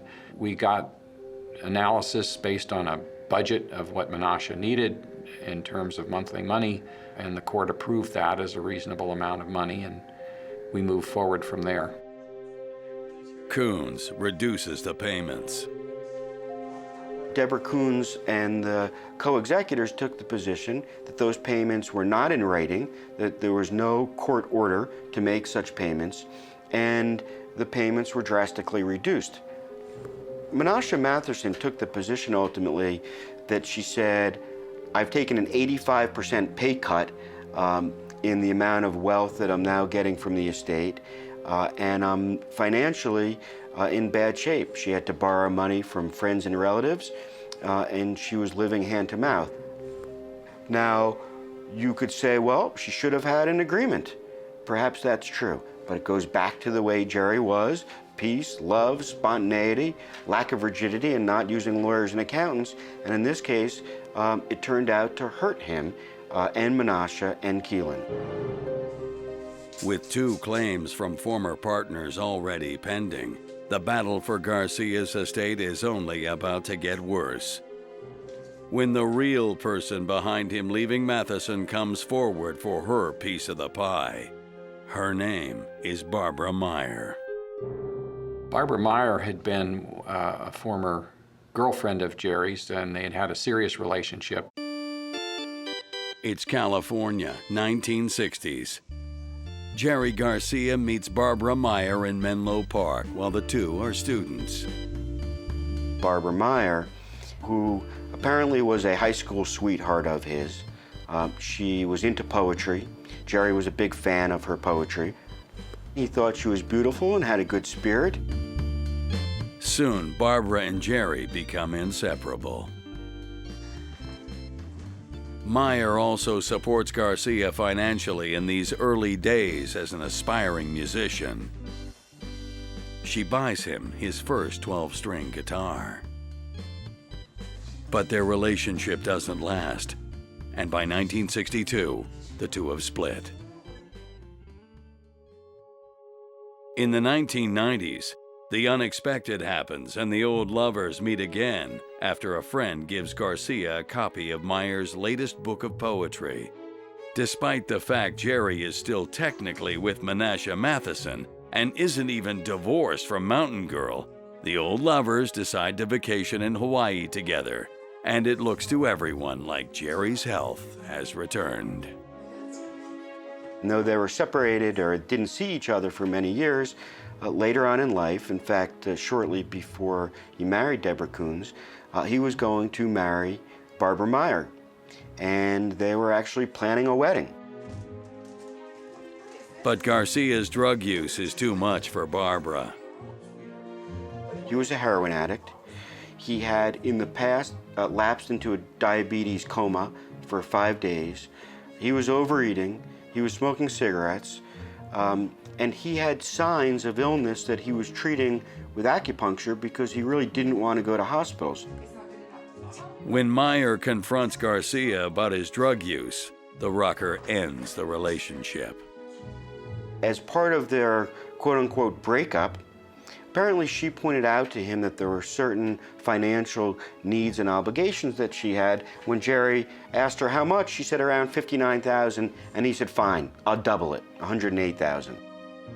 Although he ends the relationship, he arranges for Barbara to have financial compensation for the sacrifices she made to be with him, a total of $108,000.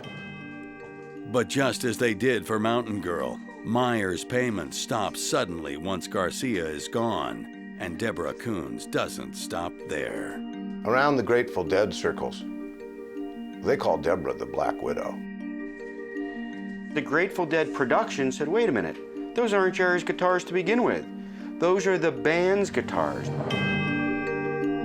Jerry Garcia dies, leaving behind an estate estimated at $18 million. But as it goes to probate, millions of dollars in claims surface against what the free-loving rock icon leaves behind.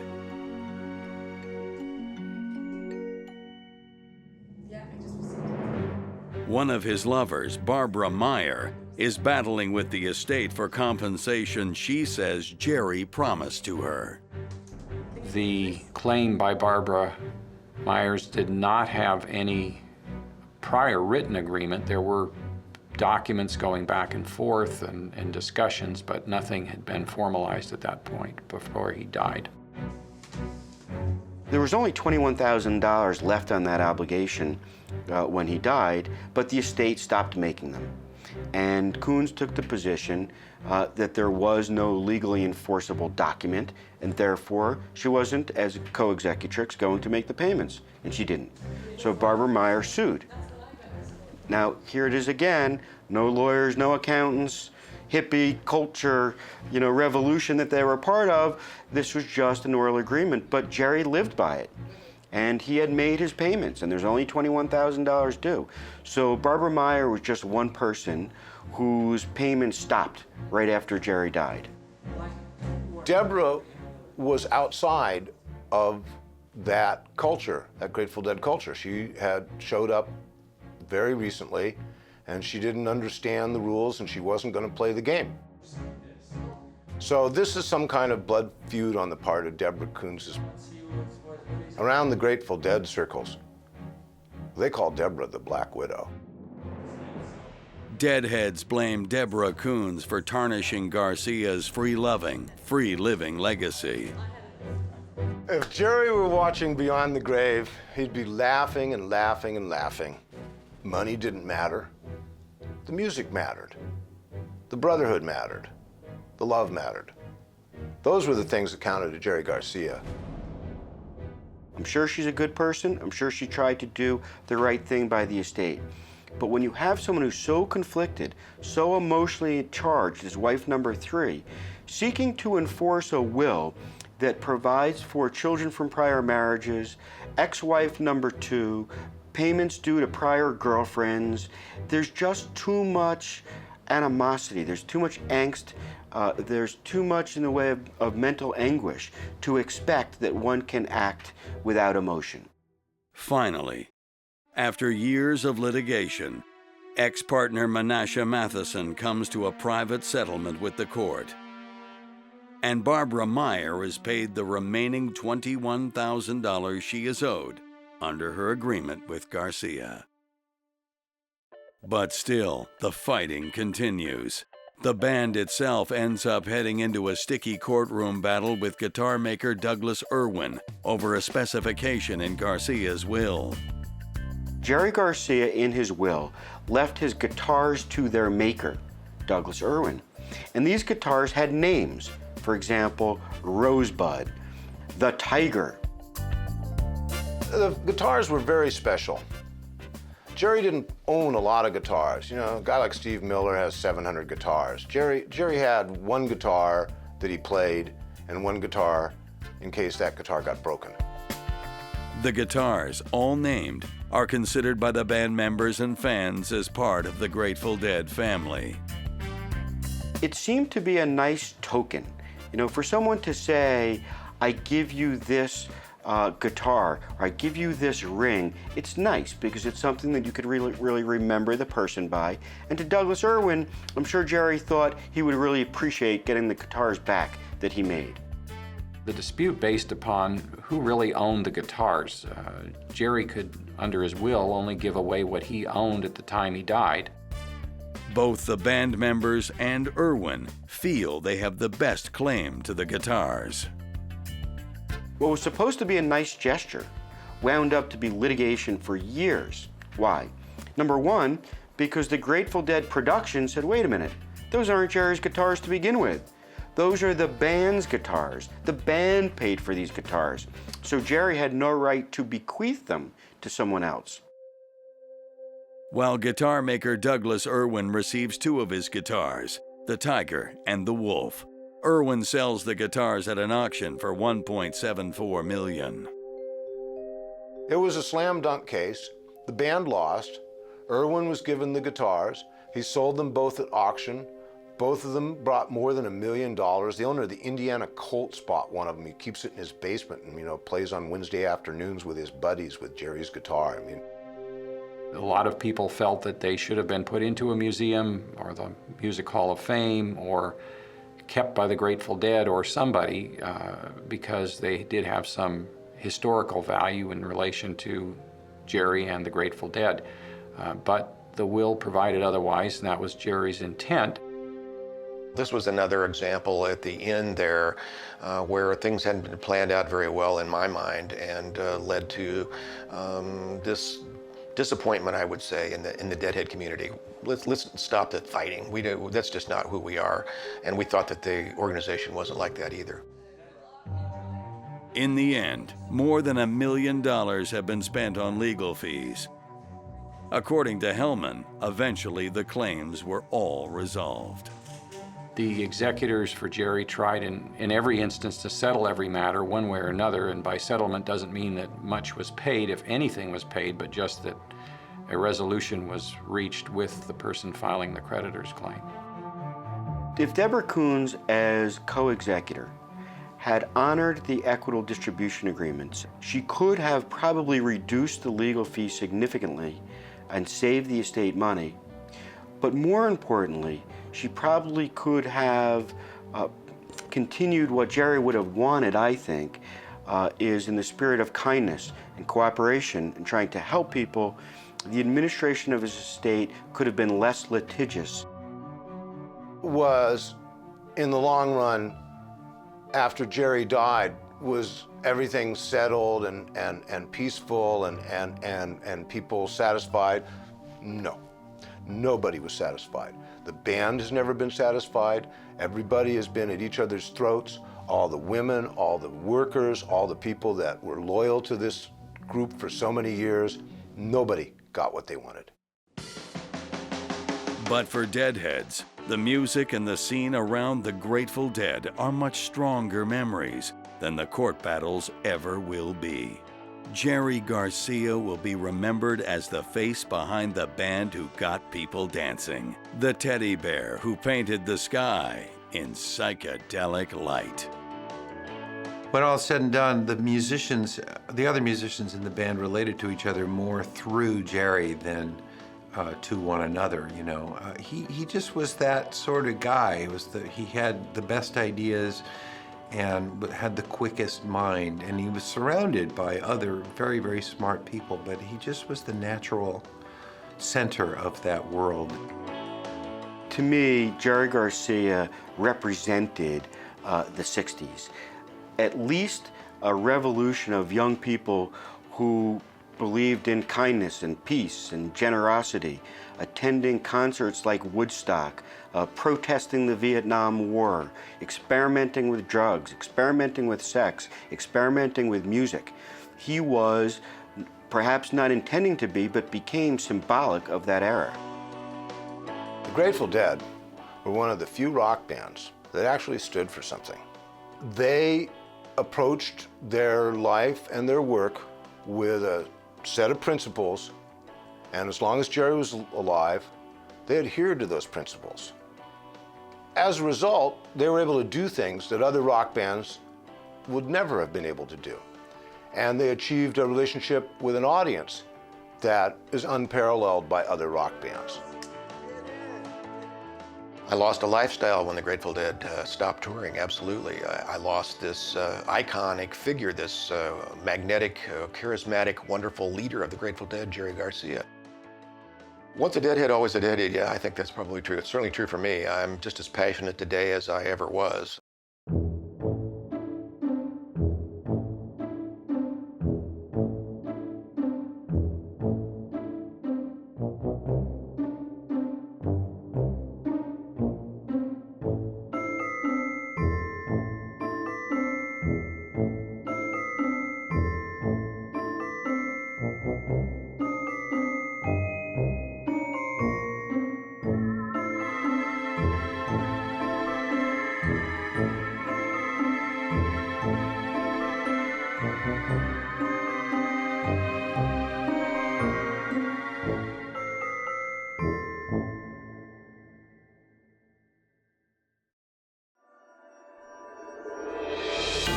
James Brown, the godfather of soul, dies and leaves behind an incredible 50-year musical legacy. There would be no Prince, there would be no Michael Jackson without what James Brown did on stage. He's like lightning in a bottle. You know, he'd dance across the stage, lackady hairdos, the shiny shoes, just amazing talent. And I think one that anyone who saw him, he was a showstopper, you know? But the entertainer leaves his family with next to nothing. With his voice very elevated, Mr. Dallas, they are not gonna ride my back when I'm gone. Do you hear me? It drives a stake into the Brown family, pitting his loved ones against one another. In the late 90s, my grandfather was sued. Not by some record company, not by his trustees, but by his children.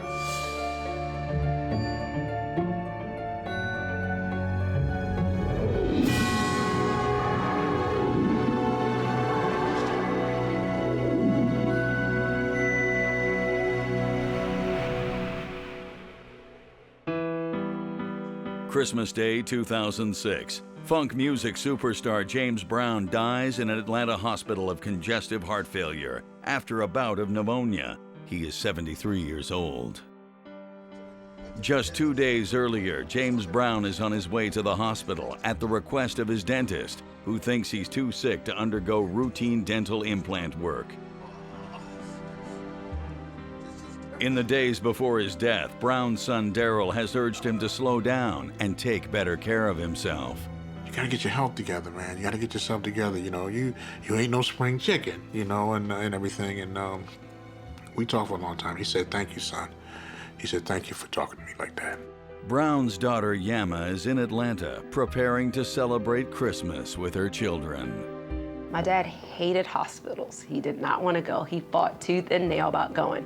Brown stays overnight for observation, but by December 24th, his condition is no better. He was real sick, man. I could hear it in his voice. He's very shortness of breath. And you can hear the ammonia. You can hear the breaking up real bad. I called him the day before and I said, "Look, I'm coming to see you." And he's like, "Nah, don't come." And I said, "Well, tomorrow's Christmas." And I said, "So if you're still in the hospital, I'm coming to see you on Christmas." Brown's wife, backup singer Tommy Ray Heine, is on the West Coast. She and her son James Jr. are on their way home to South Carolina to be with Brown for Christmas. She has no idea that time is running out. Albert Buddy Dallas is Brown's lawyer of 24 years and one of his closest advisors. It was 1:20 in the morning, Christmas morning. I received a call from Mr. Charles Bobbitt. Mr. Bobbitt was a long-time road manager, personal assistant to Mr. Brown, was with Mr. Brown when he passed. And it was the voice of Mr. Bobbitt saying simply, "Mr. Dallas, he's gone." And I just screamed. I couldn't even, what do you mean? I couldn't say anything. I couldn't believe it. And it's like when JFK was killed, when Dr. King was shot, we all kind of remember where we were and what we were doing. And, you know, this is the way it affected me and so many others. I went from grieving literally for about maybe 15, 20 minutes to getting thrust into, now you gotta get everything together. It's kind of like you'd like to be able to press the rewind button, you know, go back to a time that had not occurred, but that's not reality. R.J. Smith covered Brown's life and music in his biography, The One. It wasn't a Christmas anymore. It was a sad day. And I listened to a lot of his music that day. He was the greatest, just like they say he was. You know, I mean, as a musician, I'm not saying it because I'm son, but I'm saying it because as a musician and what he's done for the music, what he's done for music, American music, rhythm and blues, soul, funk. He's the creator of funk. Grandson William James Brown remembers the godfather of soul. He's like lightning in a bottle. You know, he'd dance across the stage, the lackady hairdos, the shiny shoes, just an amazing talent. And I think one that anyone who saw him, he was a showstopper, you know? While Brown's family and friends are in mourning, Albert Dallas steps into his role as trustee of his late client's estate. I was named as trustee and personal representative along with two others, Judge Al Bradley, who was a magistrate judge there in Aiken, South Carolina, and who was road manager with Mr. Brown from 1991 until 2002. David Cannon was Mr. Brown's financial man in the organization. Within hours, Cannon approaches Yama Brown about some of her father's business affairs. He's like, "Well, we got this movie deal we gotta close. You know, your dad didn't get a chance to sign this. We've got some other things we're working on. We really need to get together and talk about how this is gonna go forward." Immediately, she suspects that something's not right. I said, "No, what we really need to do is figure out his funeral. You're talking about business, and he hasn't even been dead 2 hours." It was ridiculous. Brown's spouse, Tommy Ray, returns to the mansion, the home she shared with Brown for the past 10 years, and is shocked to find it off limits. Her strained relationship with Brown's adult children leads her to assume they are behind this. We told her several times, we are not responsible. First of all, we're not the trustees. We don't have the ability to close the doors, lock the doors. We don't even have keys. Brown's children aren't the only ones who are on the outs with Tommy Ray Heine. And I secured it. I have no apology for securing it. In fact, had I not done that, I'm sure I would have been sued for not doing my job. Dallas's decision apparently stems from a long-standing friction between Tommy Ray Heine and the three trustees, who question the very legitimacy of her relationship to the much older Brown. There was a lot of controversy around her because she came so late in his life and there was so many years difference. There are 36 years between the two. When he met her, she was in Vegas. She was not exactly the type of woman that you would bring home to your mother. January 2007, as tempers die down over the new year, Yama and Daryl and their 4 adult siblings, Terry, Larry, Venetia, and Deanna, gather for the reading of the will along with Tommy Ray, but they're all in for a shock. He left to 6 named children my household personal effects. The children are to receive nothing else. There are certain things that he wouldn't do, and one thing he wouldn't do is ever cut his family out of things. And when I say that, I don't mean financially, and most people think that's what I mean. I'm talking about making decisions about his future. Was I surprised when the reading of the will? No. No. Surprised by what? James Brown did what he wanted to do, man. Nobody make him do that. Brown allocates a part of his estate to the Brown Family Education Trust for his grandchildren's educations. The rest go to Brown's pet charity, the I Feel Good Trust. He then left a provision that says, everything else on the planet, I leave to needy and underprivileged children to be educated in institutions in the states of Georgia and South Carolina. Everything else on the planet is Brown's house and the royalties from his music, estimated to be worth at least $20 million.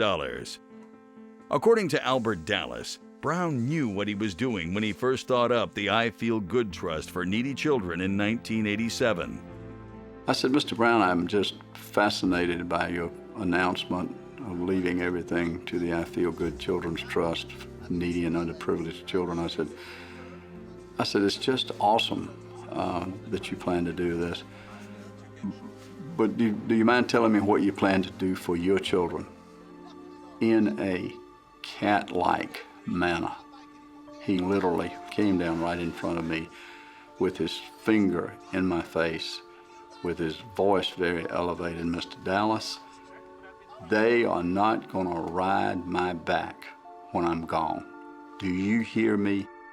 Yama Brown denies her father would ever make such a statement. He never made any indications like, I'm gonna cut you guys out of the will and I'm giving it to somebody else because I just don't love you. The will also makes no provisions for Tommy Ray Heine or James Brown Jr. Tommy Ray came forward. That was not a good time for everybody. You know, it was just like, I'm the wife. I get to say this, get to say that. And of course, the trustees were saying, you're not even in the will. He did what he wanted. That was James Brown. He did it his way. To leave out his wife, to leave out his child, I don't know.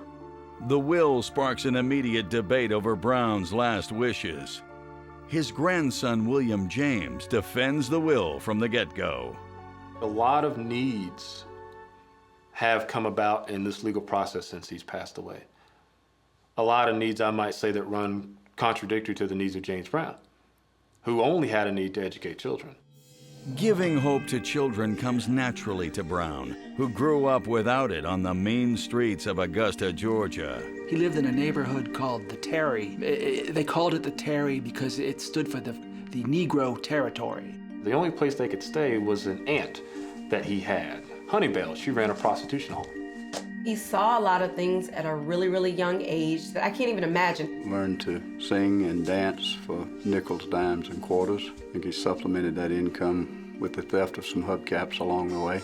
Before long, Brown has a setback that will really leave him singing the blues. You could knock him down, but incredibly, he'd get back up again. It's just the mentality of James Brown. James Brown's family is shocked to learn that the majority of the musician's estate will not go to them. Instead, it will go towards the education of needy children.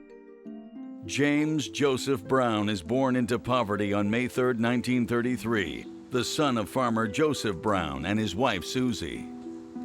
My grandfather was born in Barnwell, South Carolina, in the middle of a shack out in the middle of the woods. You know, dirt poor, playing in the woods, making beats and sounds in the woods. His mother, Susie, leaves young James and his father Joseph for another man when James is still a toddler. Unfortunately, my great-grandmother and my great-grandfather had some issues that were not always the best of sorts. The future soul superstar comes to see his mother's early departure as more of a betrayal than the regular beatings he endures from his father. The only place they could stay was an aunt that he had. Honeybell, she ran a prostitution home. And for many years, my grandfather had to sleep in a prostitution bed. And of course, when the ladies needed work, he'd have to give up that bed. So he saw a lot of things at a really, really young age that I can't even imagine. I have kids of my own, so I can't even imagine them growing up like that. School takes a back seat to a more basic need, survival. Brown hits the streets of Augusta and earns his first few dollars as a performer. Augusta was a big city, and Augusta was a tough city. Learned to sing and dance for nickels, dimes, and quarters. I think he supplemented that income with the theft of some hubcaps along the way. So there's not much you can do with a sixth grade education back in the 40s, 50s, and 60s. But the one thing he did have was talent. So he was, focused on, I've got a talent, I need to discipline myself to grow my talent. His education was from the University of Hard Knocks and from Survival University. It's this lack of education that leads Brown, decades later, to devise the I Feel Good Trust. The intention of that trust was to educate children, young poor children. And he specifically didn't want color. He thought that we'd gone through that too many times for far too long. And that what we really needed to do was focus on helping every child that's poor get an education, because that's the only way that you're going to get an education. Brown doesn't have a team of advisors when he is arrested for stealing clothes at age 16. He quickly learns firsthand the difficulties of being a young black man incarcerated in the South. Mr. Brown was always a survivor. You could knock him down, but incredibly, he'd get back up again. It's just the mentality of James Brown. Here's a man who grows up from nothing in a prostitution home. And he goes from a prostitution home to the White House. And talent takes you there. Hard work takes you there. Every child can relate to that in this country, to start from nothing and become everything. He is what we teach every child to be every day. And there's something about music, man. I don't care how bad things are in your life. When you hit that note and you play that music, everything goes away. In his third year of juvenile detention, while playing baseball against a local team, he meets civilian Bobby Bird. The two become fast friends. When Brown is released from prison in the early 1950s, Bird invites Brown to sing in his band, the Famous Flames. Gospel music will be Brown's salvation. Bobby Bird was a very loyal sideman to James Brown throughout his career. A lot of people know him as the godfather of the Godfather, in a sense. He really looked after him and was really there from the start. Brown has his first hit with the Famous Flames in 1955. Please, Please, Please sells over 1 million copies. Brown assimilates all of his musical influences and invents his own sound. There's all these moving parts going in and out. There's a lot of tension created between the drums and the bass, how they're together and apart at the same time. It creates this sort of anticipation that makes us feel a certain energy, that makes us dance. And of course, my grandfather being boisterous and someone who, was in your face a little bit. It wasn't long thereafter he was released that people knew this man can sing, James can sing. And he started singing with Bobby in the choir. And it wasn't too long after he started singing, he wanted to be up front. And he was so at peace, it was just his comfort zone. He loved the stage. And I believe that's what kept him alive for so long. He had a little pep in his step. He had style, he had charisma. He had that thing that makes you want to look at him and watch him do his thing on the stage. As a physical performer, it's really tough to match James Brown. He was incredibly influential. There would be no Prince, there would be no Michael Jackson without what James Brown did on stage. I'm not even talking about music, I'm talking about the way this guy moved his body. Brown's popularity eventually supersedes the other band members, and he becomes the main attraction. His 1962 recording of Night Train reaches Billboard's top 40, and his constant touring and several business ventures earn him several nicknames. It's the godfather of soul, the hardest working man in show business, Butane James, the new minister of the super heavy funk. He was a big fella. Brown appears in the 1964 concert movie The Tammy Show and upstages the headliners, the Rolling Stones. If you had the privilege of going to a concert, you saw a man really give everything he had. He was a born performer, and the thing that was amazing about him is he just exuded this tremendous amount of energy, but he kept it very tightly controlled on stage. That control includes keeping a tight rein on his musicians as well. You had to show up to the show looking proper, you had to be dressed properly, every detail had to be in its perfect place, and then he would just go on stage and explode out of these really tight sort of situations. When you would see him spin around and point his finger at a member of the band, it just cost that band member $50 because he was slightly late or off-key. Darrell Brown played lead guitar in his father's band for many years. And he had a thing, you know, where he flick his hands, and that's $5, $10, $15, $20, $25, $50. I got fined one time, man. It's funny, and he never took the money, but it was just, it was still a lesson, you know, because I knew what I had did. I knew exactly what I did. I'm not telling, but I knew what I did, and it was like, and I was like, God. I don't think I've ever seen anyone move their feet as fast as James Brown could move his. And he says, well, Miss Dallas, you know, when you're out there on the Chitlin circuit and you're coming through Louisiana and the sheriff decides that he wants to see you dance and he starts firing bullets at your feet, he says, Miss Dallas, you can move them really, really fast.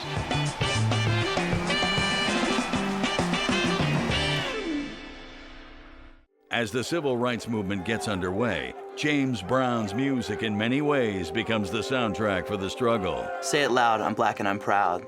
That sort of became a rally cry. These are lyrics that became a rally cry for the Black Power movement and for black pride and black identity in general. I think at that time he recognized who he was and what he had to offer in terms of the love, the ability to speak to his people, the ability to transcend, again, race and color and creed, to speak to the voice, the frustrations of a generation of people.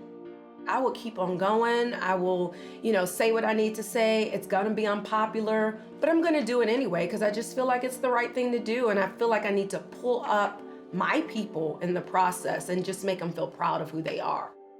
The 1970s are a peak period for Brown, with hits like Get Up and Get Up Off of That Thing, but he's later knocked off the charts by the disco movement of the late 70s.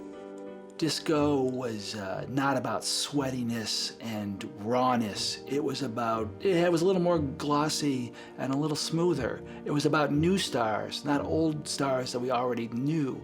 By the early 1980s, Brown's fortune is nearly depleted.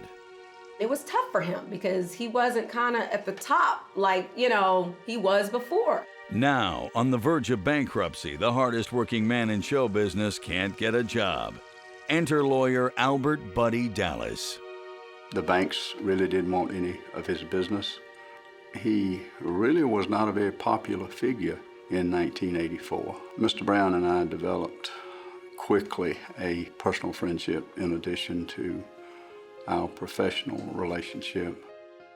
My grandfather was going through the IRS, coming in to try to take his possessions and his assets in a time when no one would deal with my grandfather. Banks, financial institutions. He was at the very bottom of his luck at this time. Buddy Dallas came in, took him on as a client, paid his bills up to a point where he could just get him back to zero. They were impounding vehicles he owned and other things. I think he was in danger of losing a house he really loved on Beach Island in South Carolina. And Buddy Dallas bought the house for him and turned it over to James Brown. It was kind of hard times. I mean, there was very little money, and many times I would have to cover expenses myself. But I did that in 1984 and 85 when we were trying to resurrect things. I was the only source of credit because Mr. Brown didn't have any.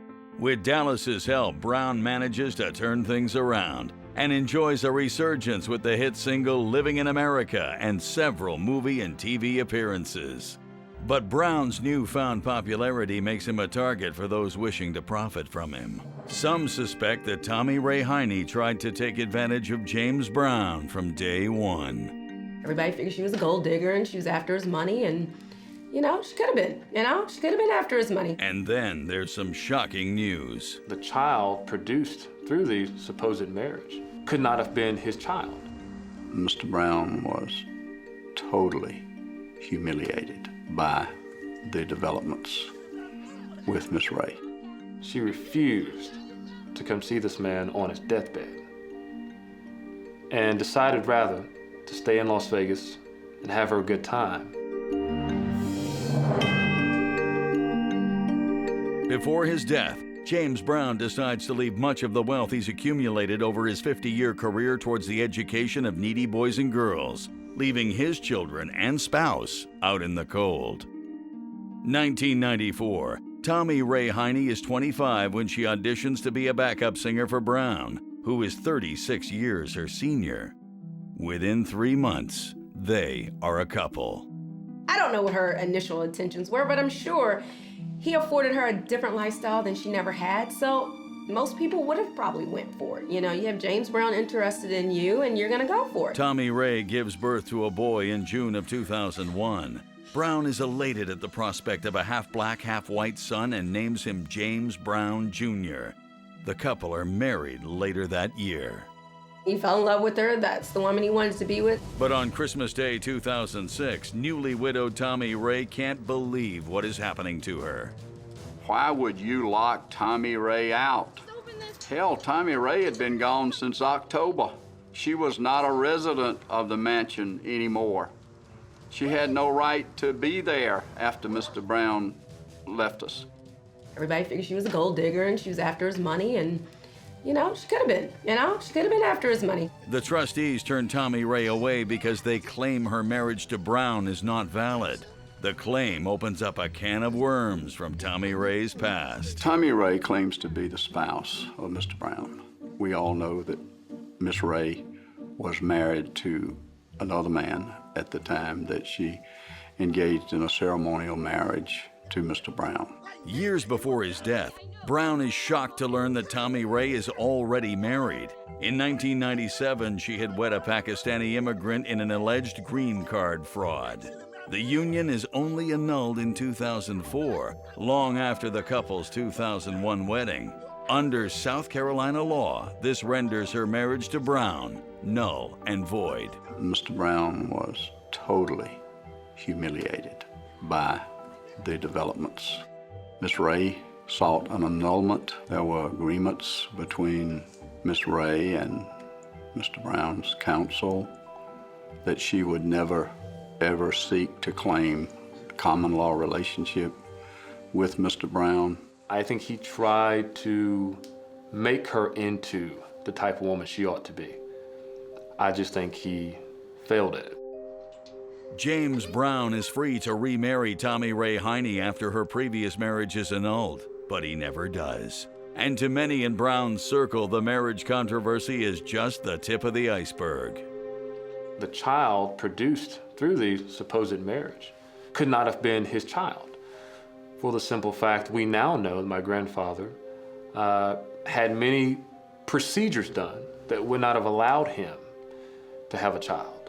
According to Albert Dallas, Tommy Ray Heine's son is born nearly 2 decades after Brown undergoes an irreversible vasectomy. Brown and Tommy Ray Heine are nowhere near each other during the 10 months prior to the birth of James Jr. To Dallas, it boils down to a simple question of geographical impossibility. Mr. Brown's over on the East Coast, and she's in Vegas or LA during that period of time. Depending on who you talk to, DNA testing of James Brown Jr. is either kept private or it never happens at all. His paternity remains unresolved to this day. Meanwhile, a legal battle is brewing over the I Feel Good Trust, which ignores the interests of Brown's spouse and children in favor of children he doesn't even know. When I look at his will, I think about, gosh, how did he ever, I mean, how could he have signed this without being properly advised? Albert Dallas is quick to respond to this. Anyone who could make such a statement as that obviously did not know Mr. Brown.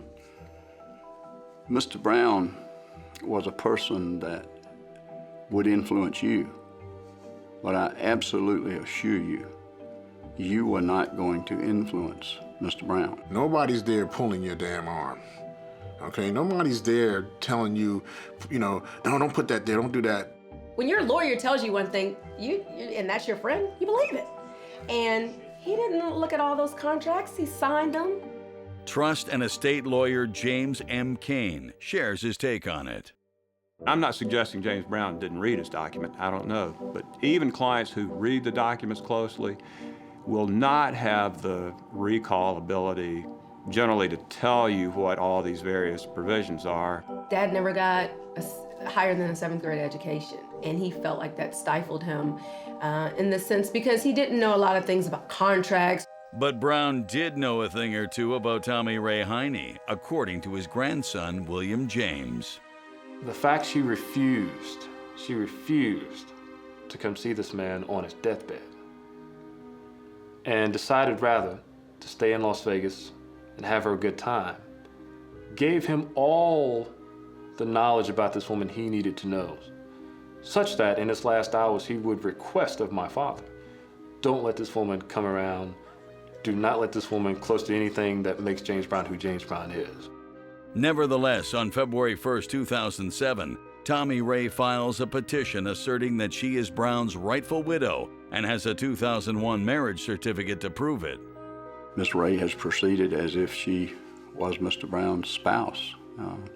Mr. Brown never remarried Miss Ray, even in the face of numerous requests by Miss Ray that he remarry her. She also claims that the August 2000 will used to determine the division of the estate is not the most current one, and that Brown often had the tendency to change it according to his temperament. Albert Dallas stands by his client's recognized will. Mr. Brown's documents speak for themselves. Did he devise or not? And the answer is he did. Are we not then duty-bound, obligated to enforce his wishes in a court of law? I think we are. The accusations continue to fly, and before long, allegations emerge that James Brown may have been duped by his closest advisors. Within the course of 2.5 years, that money went from about $25 million down to zero. While years before his death, Brown himself is named in a lawsuit filed by his own children. Mr. Brown said to me, they don't know what that's cost them. James Brown dies and makes little to no provisions for his family. While widow Tommy Ray Heine fights her own battles, children Yama and Deanna Brown suspect foul play on behalf of the estate's 3 trustees and decide to take matters into their own hands. January 2007, Albert Dallas and his fellow trustees are unable to present a complete portrait of Brown's financial status at the time of his death. To Yama Brown, it's just not good enough. I don't know what else I could have done to have made everything transparent to the children. On January 26th, less than 1 week after the reading of Brown's will, Yama and Deanna Brown's lawyer files an emergency petition for the termination of the estate's trustees. We asked for their removal. That was one thing that we asked for after there was they couldn't account for certain things. Dallas is shocked at the children's decision. He remembers Brown as someone who never mixed family with business. One literally had to have an appointment to get in to see him, and that was true with the children. I mean, Mr. Brown was a very private man when he was not on the road. Fortunately, I was one of those that he allowed in that circle. The children paint a complicated portrait of what it was like to grow up a Brown.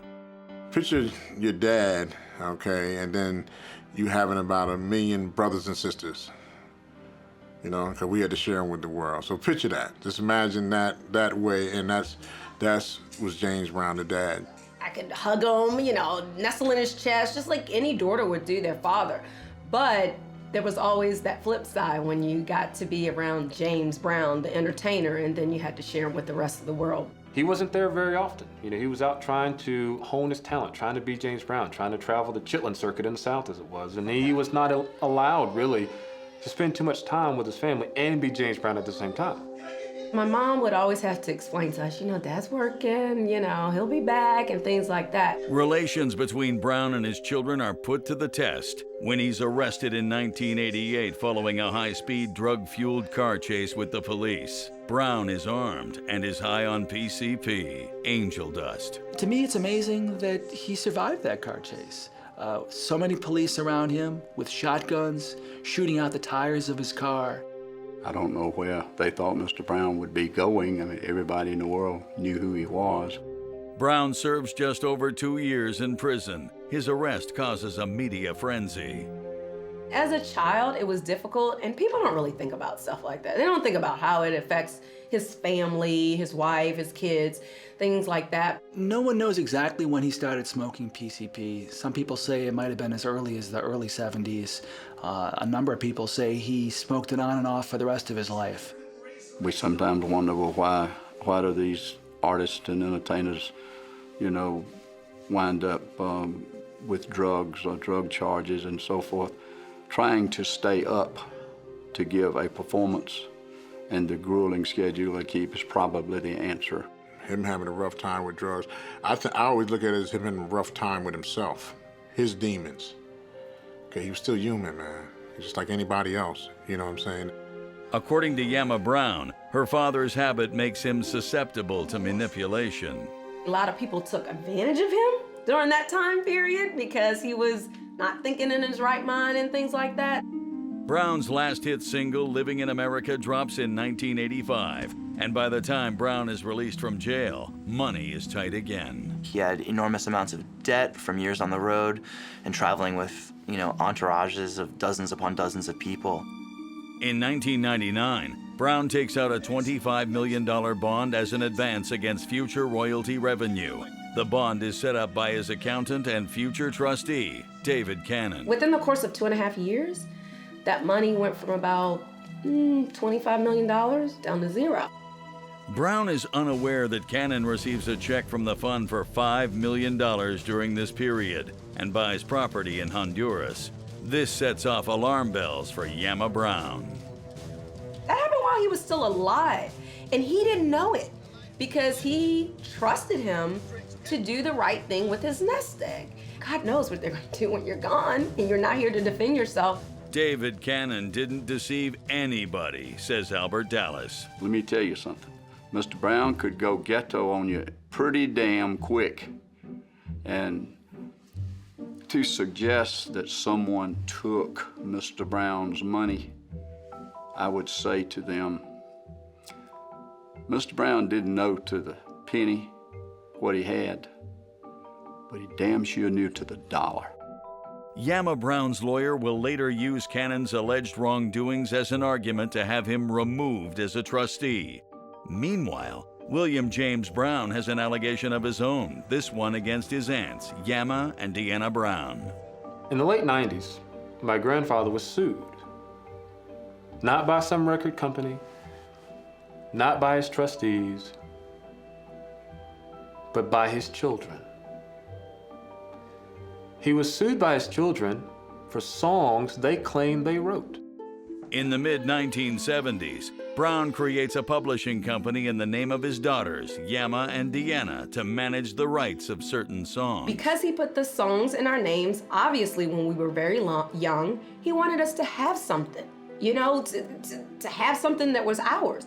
Not so, according to Brown's grandson. My grandfather put these songs in their name to avoid taxes. Deanna and Eva sought to recover those songs from Mr. Brown against his will. against his wishes and brought litigation to collect royalties on those songs. My sister and I, Deanna, sued Warner Chappell, and my dad was named in the suit because he was a performer on the songs that we sued about. Yama also claims that Brown is on their side during the entire process. The lawsuit is settled in Yama and Deanna Brown's favor, but it leaves a sour taste in the mouths of many who claim that Brown was incensed at his daughter's betrayal. That did more to influence James Brown, to put his values and his assets and everything he had inside this trust to educate children and not leave it to his family than any trustee could have ever done. Mr. Brown said to me, they don't know what that's cost them. January 2007. While Tommy Ray Heine fights to be recognized as Brown's rightful widow, his children wait to hear about their emergency petition to have Albert Dallas, David Cannon, and Alfred Bradley removed as trustees of the estate. Mr. Brown's children wanted to become managers or trustees of the trust. That's the thing about trustees, whether they would do a better job or whatever. That'd be like me, going into,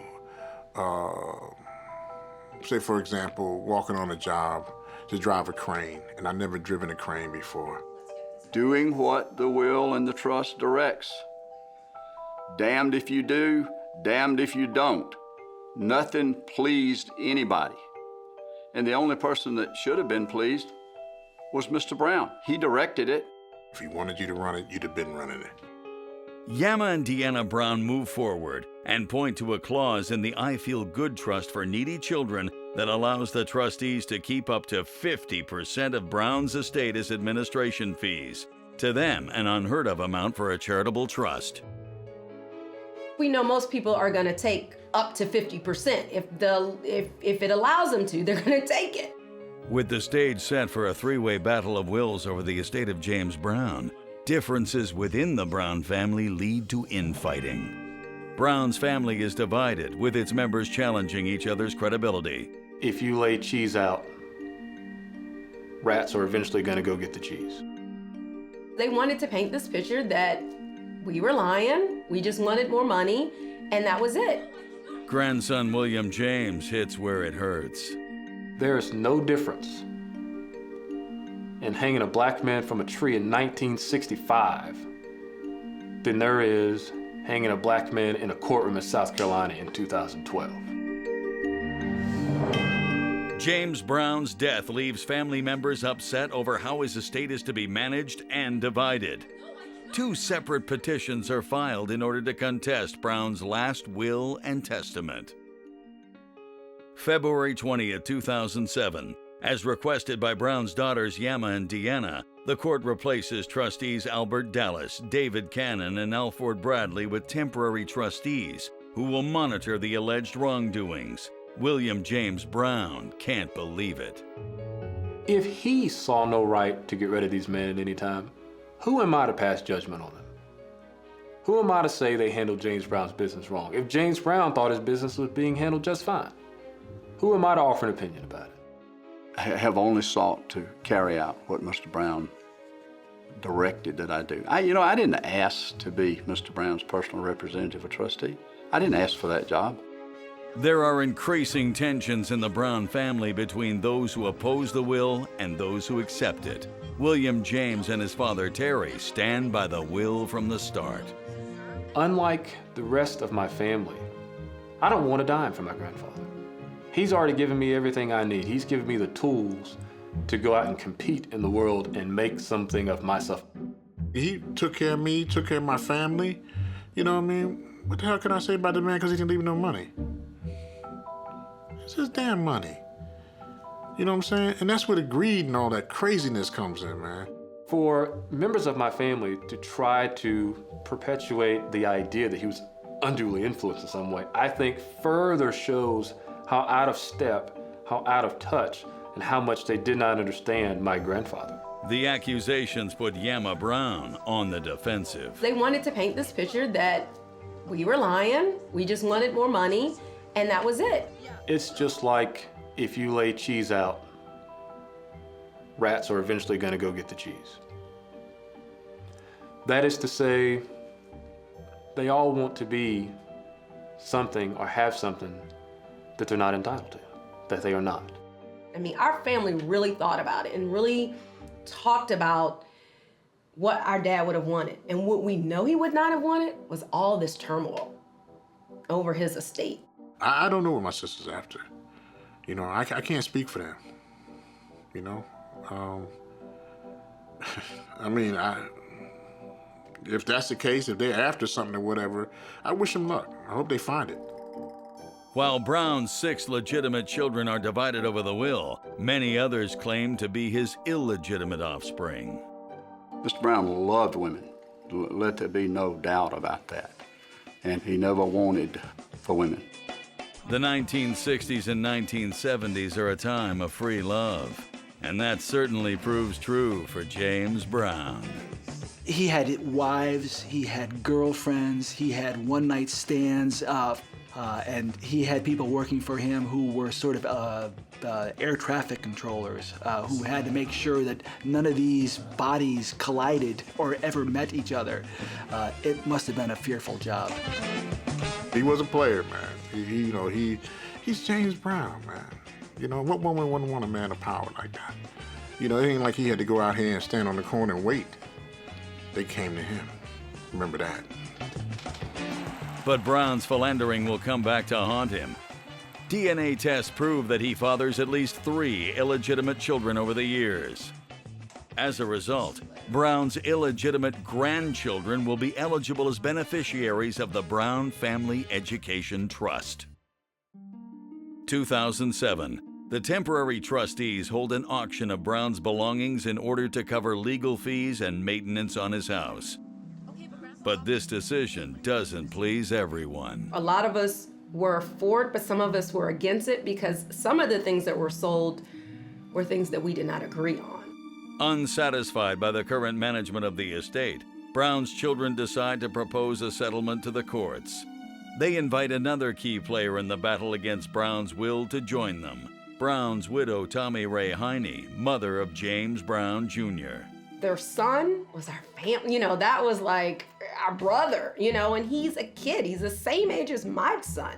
And so we felt an overwhelming sisterly, brotherly responsibility to make sure he was going to be okay. The settlement takes several months to prepare. It proposes to divide Brown's estate into 4 equal shares, one for his 6 adult children and another for Tommy Ray Heine and James Brown Jr. The remaining 50% is to be split between the Brown Family Education and I Feel Good trusts. Did Mr. Brown have the right to expect that his will and trust would be enforced by the court? Absolutely, as any other individual who makes a will and trust. They have the right to expect the courts to enforce it according to its terms. The settlement is submitted to Judge Doyet A. Early in the Circuit Court of Aiken County, South Carolina in 2009. The settlement is approved on May 26, 2009. Dallas and his fellow trustees are shocked. Was justice truly served? She, Tommy Ray, claimed to be the spouse, and now apparently is going to walk away with 25% of the total estate that has previously been entrusted to needy and underprivileged children, that I find to be absolutely unbelievable. For William James Brown, the judge's decision is a slap in the face to his grandfather's original wishes. I can say this much about it. There is no difference in hanging a black man from a tree in 1965 than there is hanging a black man in a courtroom in South Carolina in 2012. How can there be any question about what Mr. Brown's intentions were? Read the document. It tells you unequivocally what he wanted. Why has the Attorney General of South Carolina turned its back on James Brown's wishes? The decision represents a victory for Yama Brown. After all, half of Brown's estate is still being allocated to education. We respected his wishes, and I still feel like we respect his wishes. The two charitable trusts fall under the jurisdiction of the Attorney General of South Carolina. They are there to make sure that that trust gets carried out. We asked for the judge to bring a party in that could help administer that. In other words, we as the family aren't even administering that. We won't even, quote unquote, touch that money. We'll help in the process determine who gets it and things like that. As for the money itself, it's still tied up in legal red tape. Do you know that not only has not one child received 1 penny to be educated, but 30+ lawyers have billed tens of millions of dollars in the face of those children not being educated? 5.5 years later, to my knowledge, not one dime. Isn't it ironic? We couldn't do anything because we were tied up in this court, all this court stuff. So any monies that were coming in were going to more attorneys. The underprivileged kids right now, those are the ones who are suffering. They suffering. They need educations, man. His grandchildren, their education ain't secure, Mr. Attorney General, you have a fiduciary responsibility to help educate children. You have a responsibility to protect this trust. The legal courts in South Carolina, you have a responsibility to give a man due process, to give a man's will the respect it deserves. In June 2007, Albert Dallas, David Cannon, and Alfred Bradley resign as trustees, or are forced to resign, according to Dallas, who points out what he sees as the bitter irony in all of this. Whomever winds up doing all of this will be charging the same kind of fees that Mr. Brown provided for. And it was Mr. Brown's choice whom he wanted to carry out those duties. That's the thing that's so hurtful about all of this. These were good men. They were decent men. They were honest men. They were loyal. They did what Mr. Brown, my grandfather, asked them to do, without question, without fail, every single time. I've often thought, wouldn't it be great if Mr. Brown could walk into the courtroom, would be held to pay. Be held to pay. Daryl and William James Brown have already paid their price for trying to uphold the Godfather of Soul's final wishes. Does it hurt that you've been ostracized by your family? Of course it does. Does it hurt on holidays you can't see your family? You can't pick up the phone and say, hey, I love you. You can't gather together. Sure, those things hurt. Like any other siblings, man, we have disagreements. We don't agree with each other all the time. You know what I'm saying? And we would like to be closer, at times.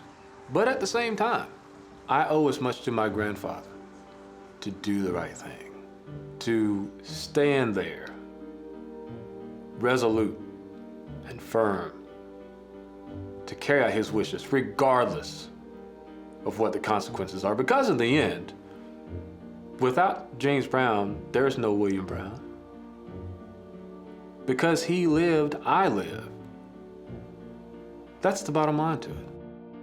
It's a strain, man, you know what I mean? But the funny thing about it is that, you put us all together, we all look alike. It's a lot of work for my brothers and sisters and I to continue on, but it's worth it. He came from nothing and built all of that. So the least I can do as his child is to continue it on in a positive way, in a way that would make him happy. I love the man. He was my friend. He trusted me to see that his wishes were carried out, as I did for 24 years during his lifetime. In the end, the music lives on. James Brown, he's known as the Godfather of Soul, but he's really one of the most colossal figures in American pop music. I mean, this is a guy who really defined a sound, that sound being funk music, and its legacy just trickles on down through the decades. Play Pass the Peas, play Say It Loud, I'm Black and I'm Proud, play all that amazing music, play the funk. Just play it once, and it washes away all this other stuff.